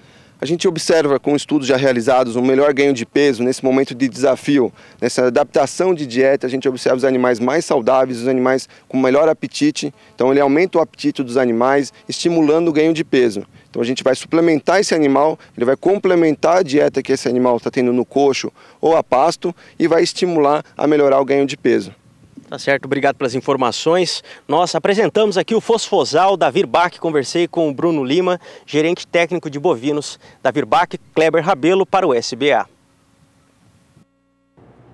Bom, e agora nós vamos para um rápido intervalo comercial. Lembrando que você pode interagir conosco enviando o seu vídeo, sugestão. De repente você quer tirar alguma dúvida com a nossa equipe de produção, fique à vontade. Está aparecendo aí na sua tela o contato para você. Voltamos em instantes. Até já. 8h37, no horário de Brasília. O Bom Dia Produtor está de volta nesta terça-feira, trazendo mais informações, atualizando você do mercado brasileiro, falando sobre tecnologias e também das feiras, dos eventos que acontecem em todo o país. Por aqui você fica, sim, muito bem informado. E lembrando que você pode também interagir conosco através das redes sociais, se preferir pelo WhatsApp também, que está à sua disposição. E vamos falar de tecnologias de qualidade, especialmente de sementes de pastagens de alta qualidade e pureza. Estou falando da Germipasto. Guilherme Beretta tem mais informações. Bom dia, Guilherme. Olá, Juliana, bom dia a você, bom dia a todos que nos acompanham. É isso, quando a gente pensa em tecnologia, quando a gente pensa em qualidade de semente de pastagem, a Germipasto sempre é um nome bastante lembrado. Afinal, nós temos o grande diferencial, que é justamente ter os campos de produção. E aí, meu amigo, nós sabemos de todo o histórico, toda a procedência dessa semente. Mas eu estou aqui para falar sobre a semente Select, né, um produto que a Germipasto lançou no ano de 2017, mais ou menos há um ano atrás, e que nós renovamos toda uma tecnologia de produção de semente. Até anos anteriores, nós trabalhávamos com as sementes incrustadas, e a necessidade do mercado fez com que nós, com estudo de longo tempo, analisássemos exatamente o produto que estava sendo comercializado e chegamos numa constituição que é justamente a semente Select. Esse produto que traz vários benefícios para você, produtor rural. O primeiro deles é que a Germipasto escolhe os melhores lotes, né? Então, quando chega a semente lá na nossa UBS, lá em Camapuã, aqui no interior do Mato Grosso do Sul, nós escolhemos exatamente os melhores lotes para ser feito esse produto, a semente Select. A primeira etapa é justamente fazer a limpeza desse produto. Então, nós tiramos aí terra, tira-se palha, torrão, deixa só sementes de grana cheia, né, para ser incrustada, como é o produto Select. Na sequência, aí sim eu chamo a sua atenção, porque nós fazemos aí a escarificação mecânica, né, que é um processo que eleva a germinação, melhora sensivelmente a germinação de qualquer produto, né? Depois nós temos aí a aplicação de um fungicida, que faz com que você tenha aí, né, a eliminação desses fungos de solo e fungos de semente. E por último, a incrustação propriamente dita, que nada mais é que a aplicação da camada de macro e micronutrientes. Eu lembro também que das 19 cultivares produzidas e comercializadas pela Germipasto, 17 delas encontram-se nessa apresentação. Então, se você entrar em contato com a nossa central de vendas, você vai ter, por exemplo, o Pânico Quênia nessa apresentação, você vai ter a Braquiária híbrida e Piporã, né, que foram produtos lançados também ano passado pela Embrapa de corte. Você tem nessa apresentação toda uma gama, né, todas as braquiárias e também todos os pânicos. Eu chamo a atenção de você que está aí no Nordeste do Brasil. Eu lembro que o grande limitante que dita se você vai fazer o plantio, se há a possibilidade de fazer o plantio ainda nessa estação ou não, é justamente a chuva. Aqui no centro-sul do país nós estamos finalizando os plantios, porque agora nós já temos a diminuição drástica das chuvas. O calor também o clima começa a ser um pouco mais fresco e a luminosidade começa a diminuir, que são os 3 fatores que fazem com que você tenha uma boa germinação das sementes. Em contrapartida, você que está no Nordeste do Brasil, né, a partir de agora as chuvas começam a ocorrer, aí nós temos calor e luminosidade e é praticamente o inverso da nossa estação que estamos aqui no Centro-Sul. Então esse é o momento certo de você adquirir os produtos Germipasto, produtos, diga-se de passagem, compromissados com resultados aí na sua propriedade. Pega o telefone, meu amigo, e entre em contato agora mesmo com a central de vendas da empresa. Lá nós temos toda uma equipe técnica comercial esperando o seu contato. E lembro também que a Germipasto tem convênios, né, tem parceria com várias transportadoras. Então você que está aí no estado de Pernambuco, de Alagoas, está no Ceará, né, precisa dos produtos Germipasto, basta pegar o telefone e entrar em contato. Operadora 67 3389 6700 e também um segundo número aí na sua tela, 0800 647 0050. Se você preferir fazer contato através do nosso endereço que está aí na sua tela, né, que é o www.germipasto.com.br. Inclusive ali você encontra mais informações das gramíneas produzidas e comercializadas pela Germipasto. Nas mídias sociais nós também estamos presentes, né, tanto no Facebook como no Instagram, tá os endereços aí na sua tela. E no YouTube, né, um rico material, né, são mais de 600 vídeos já inseridos nesse canal e tudo isso à sua inteira disposição. Juliana, por hoje é isso. Um grande abraço a todos. É contigo. Um abraço para você, obrigada, Guilherme, também a toda a equipe da Germipasto. Até uma próxima oportunidade. E o assunto agora é a soja e também o milho. A colheita da soja que já está na reta final em algumas regiões e também o plantio do milho, que os dois estão seguindo aí a todo vapor. E especialmente na região de Ivinhema, aqui em Mato Grosso do Sul. Quem tem os detalhes agora é a repórter Miriam Valadares. Dados do SIGA apontam que a safra 2017-2018 de soja em Mato Grosso do Sul deve atingir 9 milhões e 48 mil toneladas. A produtividade média é de 58 sacas por hectare. Já o milho safrinha, que está em fase de semeadura, deve atingir produtividade média de 85 sacas por hectare. Em relação ao milho, qual que é a projeção de vocês para a safra?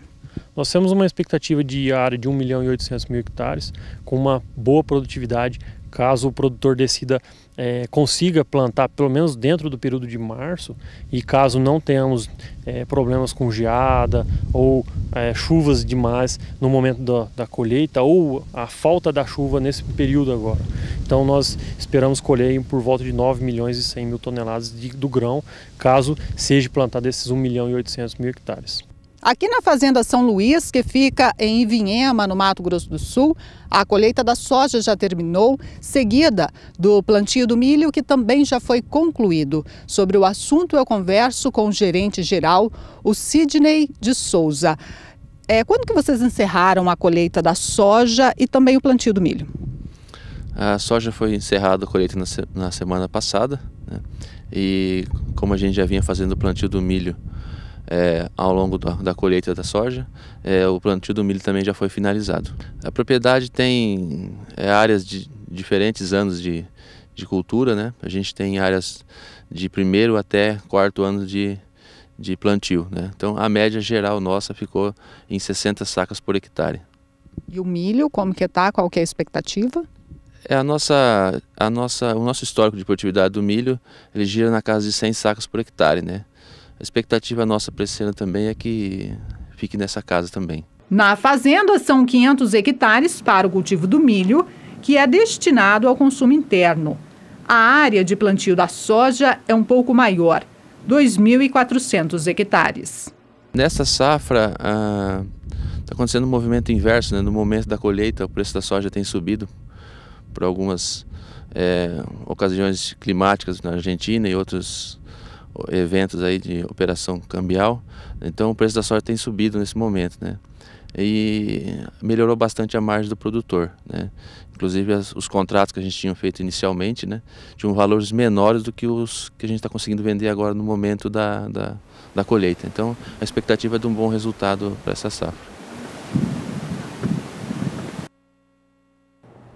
Mais uma vez vamos chamar Walter Pulga agora com o fechamento do mercado da soja desta segunda-feira.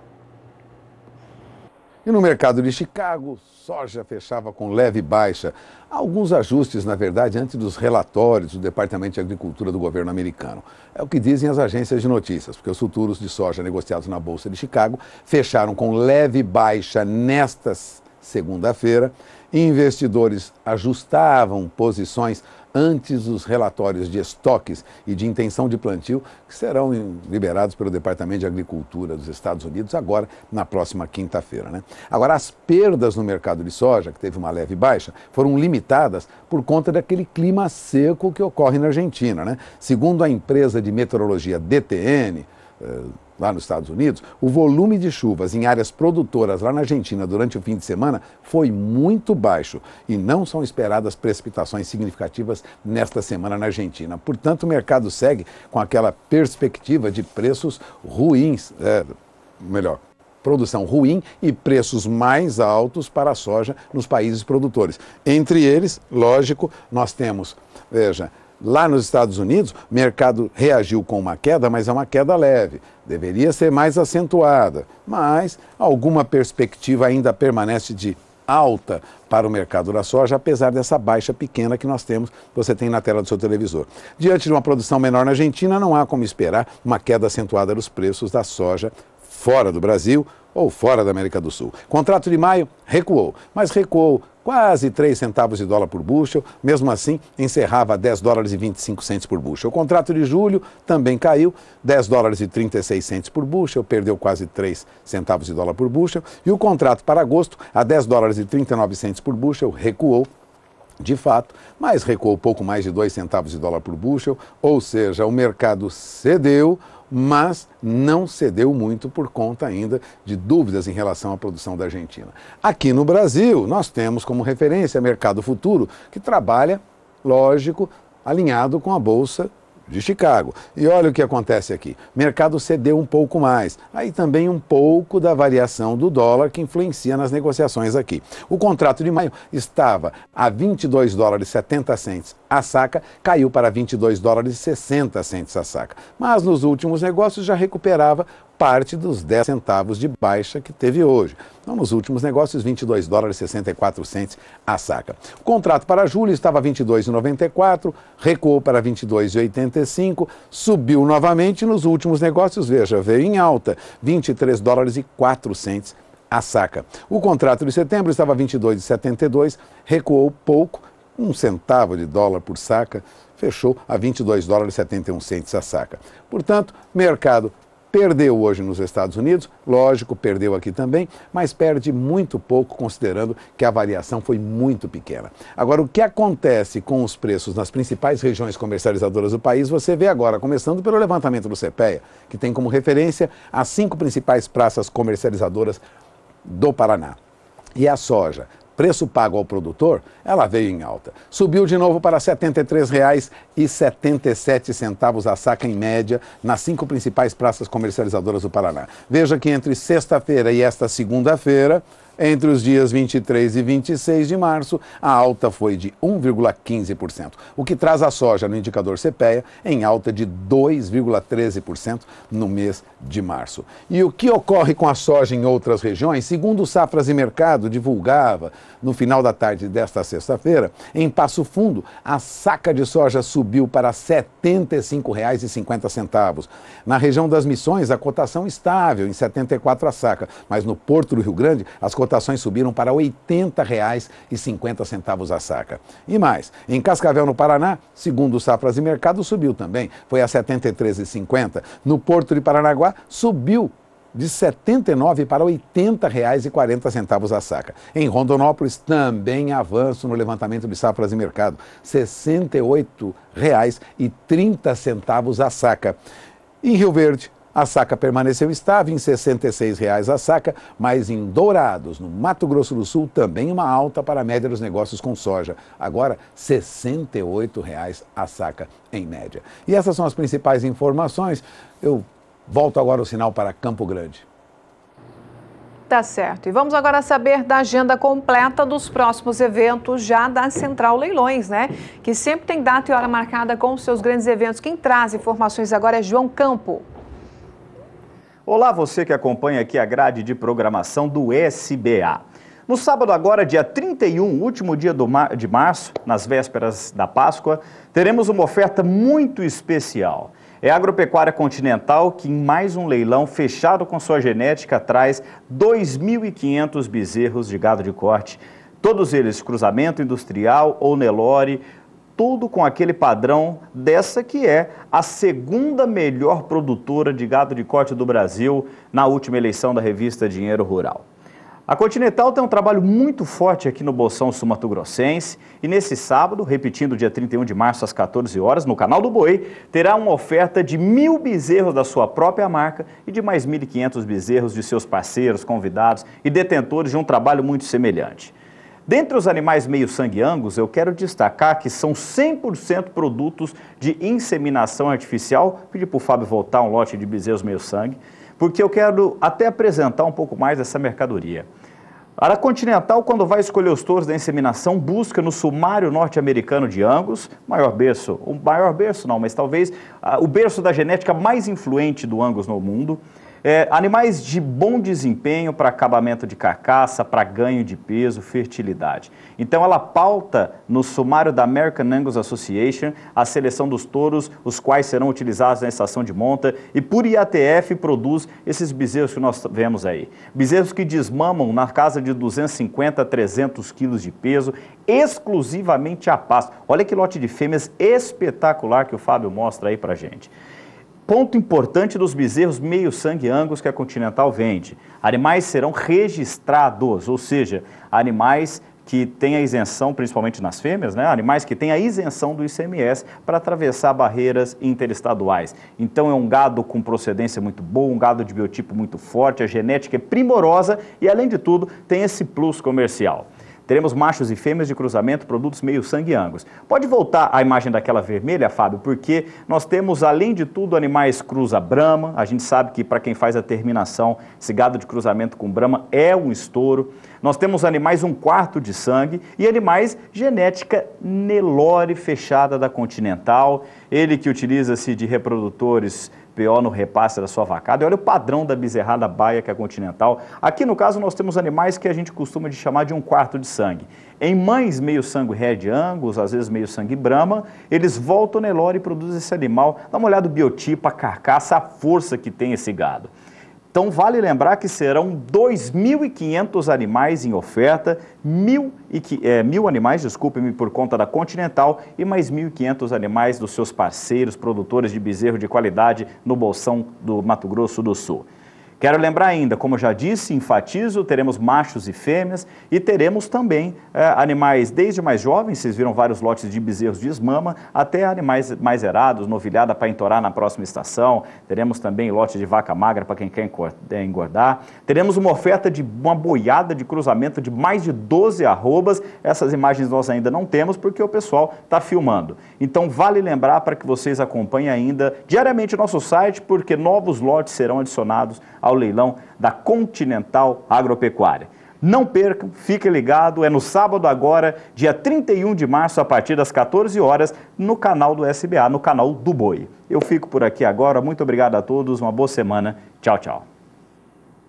Tchau, João. Obrigada pelas informações. Daqui a pouco o João volta ainda na programação, mas especialmente nas agendas de leilões, trazendo mais detalhes sobre os próximos eventos que já acontecem nos próximos dias. Bom, Martins Soares é um município brasileiro do interior do estado de Minas Gerais e tem grande potencial aí para a produção do café arábica. E claro, a gente vai até lá para conferir um pouco mais das informações, bem como o trabalho feito por lá. Bem, meus amigos do canal do Boi de todo o Brasil, estou no município de Martins Soares, Matas de Minas Gerais, Pico da Bandeira, região do Caparó. Do outro lado estão as montanhas do Espírito Santo. Minas Gerais e Espírito Santo têm aqui 500 mil hectares dedicados à cultura do café arábica na região das montanhas. O manejo do mato é fundamental, porque resulta na conservação de solo. Essas práticas estão sendo demonstradas aos cafeicultores aqui nesse dia de campo nas fazendas Eringes. Os jovens estão presentes. Sucessão familiar é fundamental para o sucesso da cafeicultura aqui nessa região. Uma boa conservação de solo, uma boa relação com os recursos naturais, resulta numa lavoura de qualidade, a boa produtividade. Consequência disso, aqui é o grande oásis que o mundo tem para os microlotes de café especiais. Ciência e tecnologia, capacitação, treinamento dos nossos cafeicultores é a grande aposta e o grande segredo do sucesso dos cafés das montanhas do Espírito Santo e também das matas de Minas Gerais. Tudo isso nas bênçãos dessa região maravilhosa que é a região do Caparaó. Evair de Melo para o Canal do Boi. Legal, 8:55, um abraço ao deputado Evair de Melo, que é do PV do Espírito Santo, que a partir de agora sempre vai contribuir com o programa, trazendo informações principalmente sobre o café. Todo mundo sabe que o Espírito Santo é uma referência na produção de café Conilon. E nós vamos agora, até porque no nosso WhatsApp, vou pedir para colocar o WhatsApp nosso na tela, porque nós recebemos muitas mensagens de um público, de grupos ligados à produção de café. Estávamos até um pouco em falta com os grupos que mandam o WhatsApp para a gente, então a gente vai tentar recuperar isso aqui com essas participações do deputado Evair de Melo, que vai trazer informações sobre o café Conilon, principalmente, e também com as participações nossas, das nossas equipes em São Paulo. Walter Pulga traz agora o fechamento do mercado do café. Vamos ver.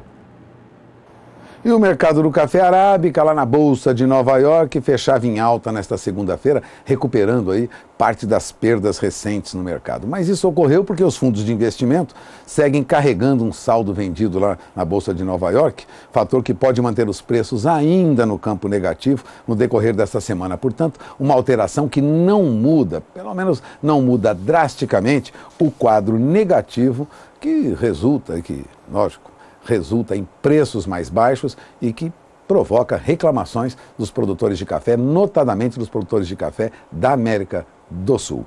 Agora, o que acontece no fechamento do mercado, apesar da recuperação de hoje, você acompanha agora. Começando pelo mercado internacional, lógico, o mercado de café arábica na Bolsa de Nova York, que veio em alta. Veja, o contrato de maio subiu para $1,18 por libra-peso, ganhou 0,81%. O contrato de julho foi a $1,20 por libra-peso, ganhou 0,80%. O contrato de setembro subiu para $1,22 por libra-peso, também teve alta, mas muito distante dos preços que o produtor de café brasileiro esperava para esse período. Agora, o que ocorreu na Bolsa de Londres já é uma pressão de novo no mercado. E, aliás, o mercado encerrava com valores bem distantes dos $1.800 por tonelada que o cafeicultor de algumas regiões produtoras de café robusta, né, café Conilon no Brasil, esperavam, né? Veja, o contrato de março fechou em queda a $1.736 a tonelada, o contrato de maio caiu para $1.688 a tonelada, ou seja,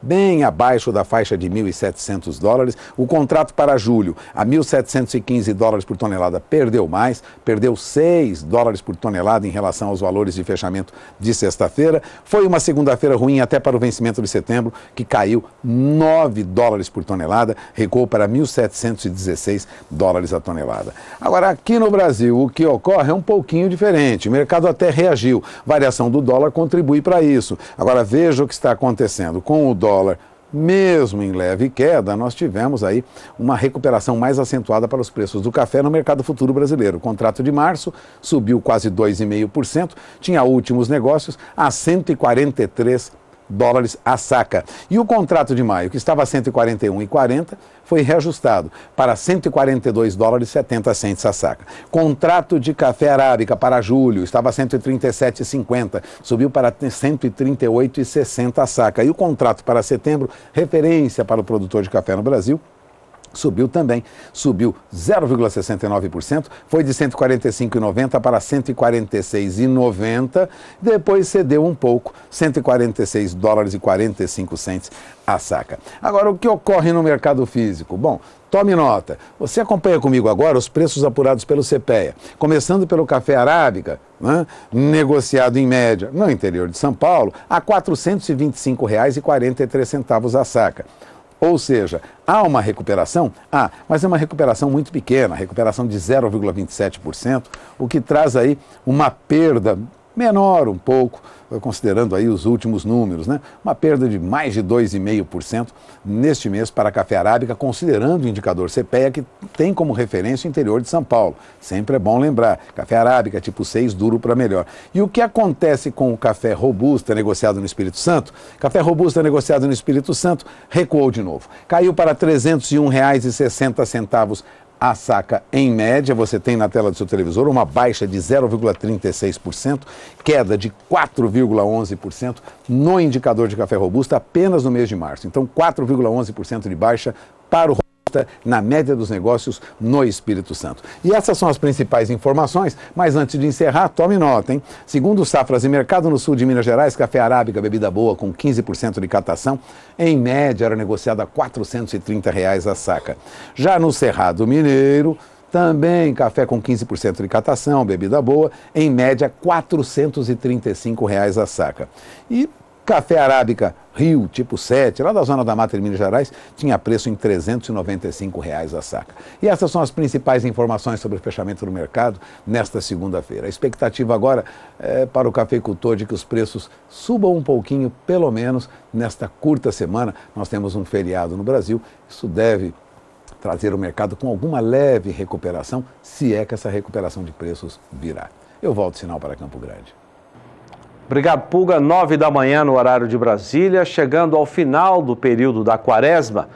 quando o consumo de ovos aumenta. Muita gente deixa de comer carne vermelha e passa a comer ovos. E a produção não fica atrás, a produção tem acompanhado também. O repórter Kleber Rabelo está em Mato Grosso do Sul preparando uma reportagem para falar exatamente desse crescimento do mercado na produção de ovos. Por enquanto ele manda um aperitivo para a gente.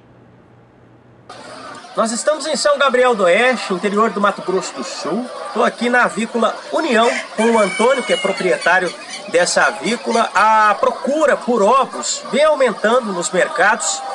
E eu quero perguntar para você, isso realmente vem acontecendo? Isso vem acontecendo, é verdadeiro. De uns 5 anos para cá, a produção teve um aumento significativo. O aumento do consumo tem feito com que a gente corresse atrás para construir novos aviários para dar conta dessa demanda.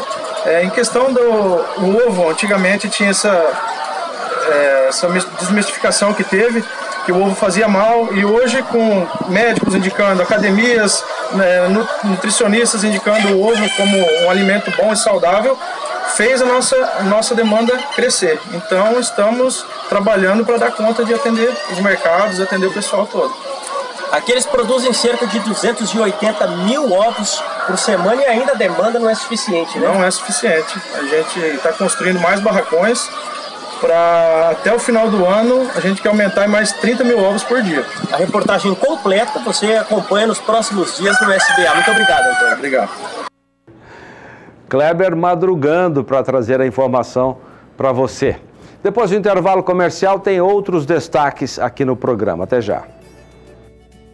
9h06 no horário de Brasília. Como diz a Juliana, minha companheira, estamos na reta final deste Bom Dia Produtor de terça-feira, né, Ju? O que nós vamos ver agora? Estamos na reta final, mas já vamos te preparando aí para os próximos programas, né? Agricultura BR chegando com tudo a partir do meio-dia na primeira edição.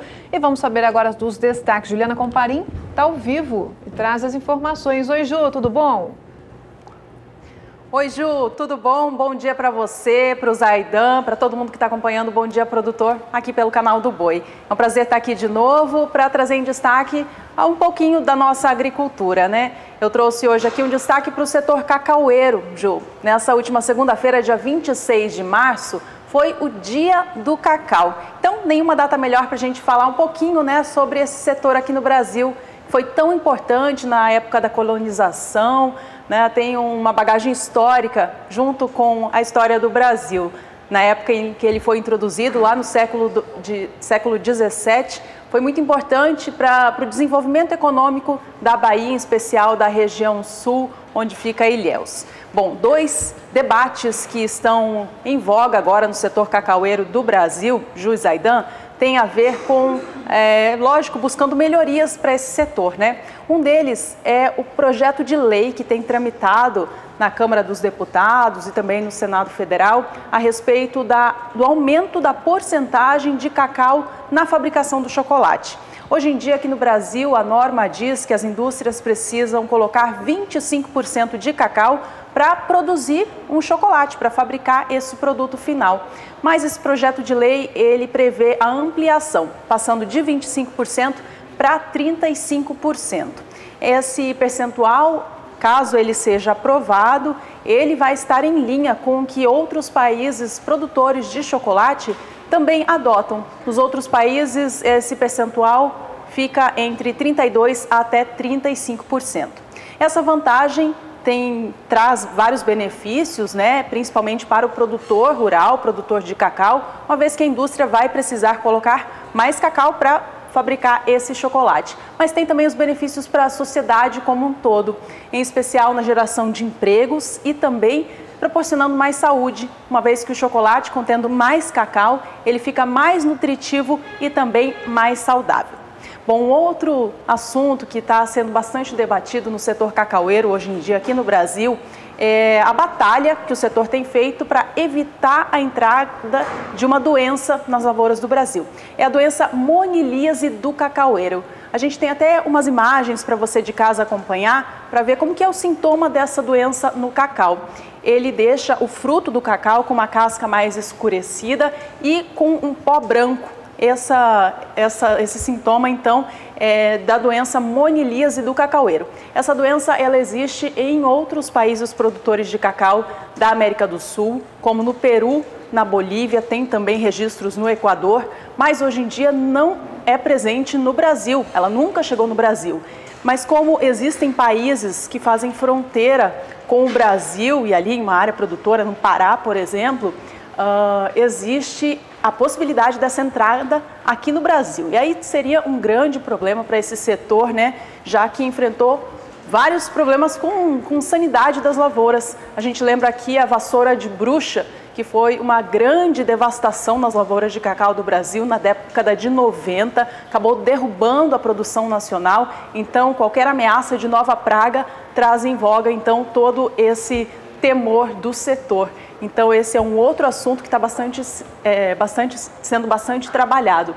Esses dias, inclusive, estava tendo uma capacitação de pessoas técnicas ligadas às agências sanitárias do Brasil para fazer esse monitoramento e, caso a praga seja observada aqui no Brasil, saiba como agir.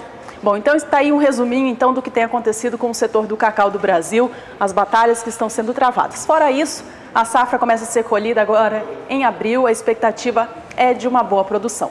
E para finalizar aqui minha participação, Zaidan, Ju, eu trago um destaque do Agricultura BR de logo mais ao meio-dia. Hoje a gente vai falar sobre a expectativa de o Brasil aumentar a sua produção de grãos.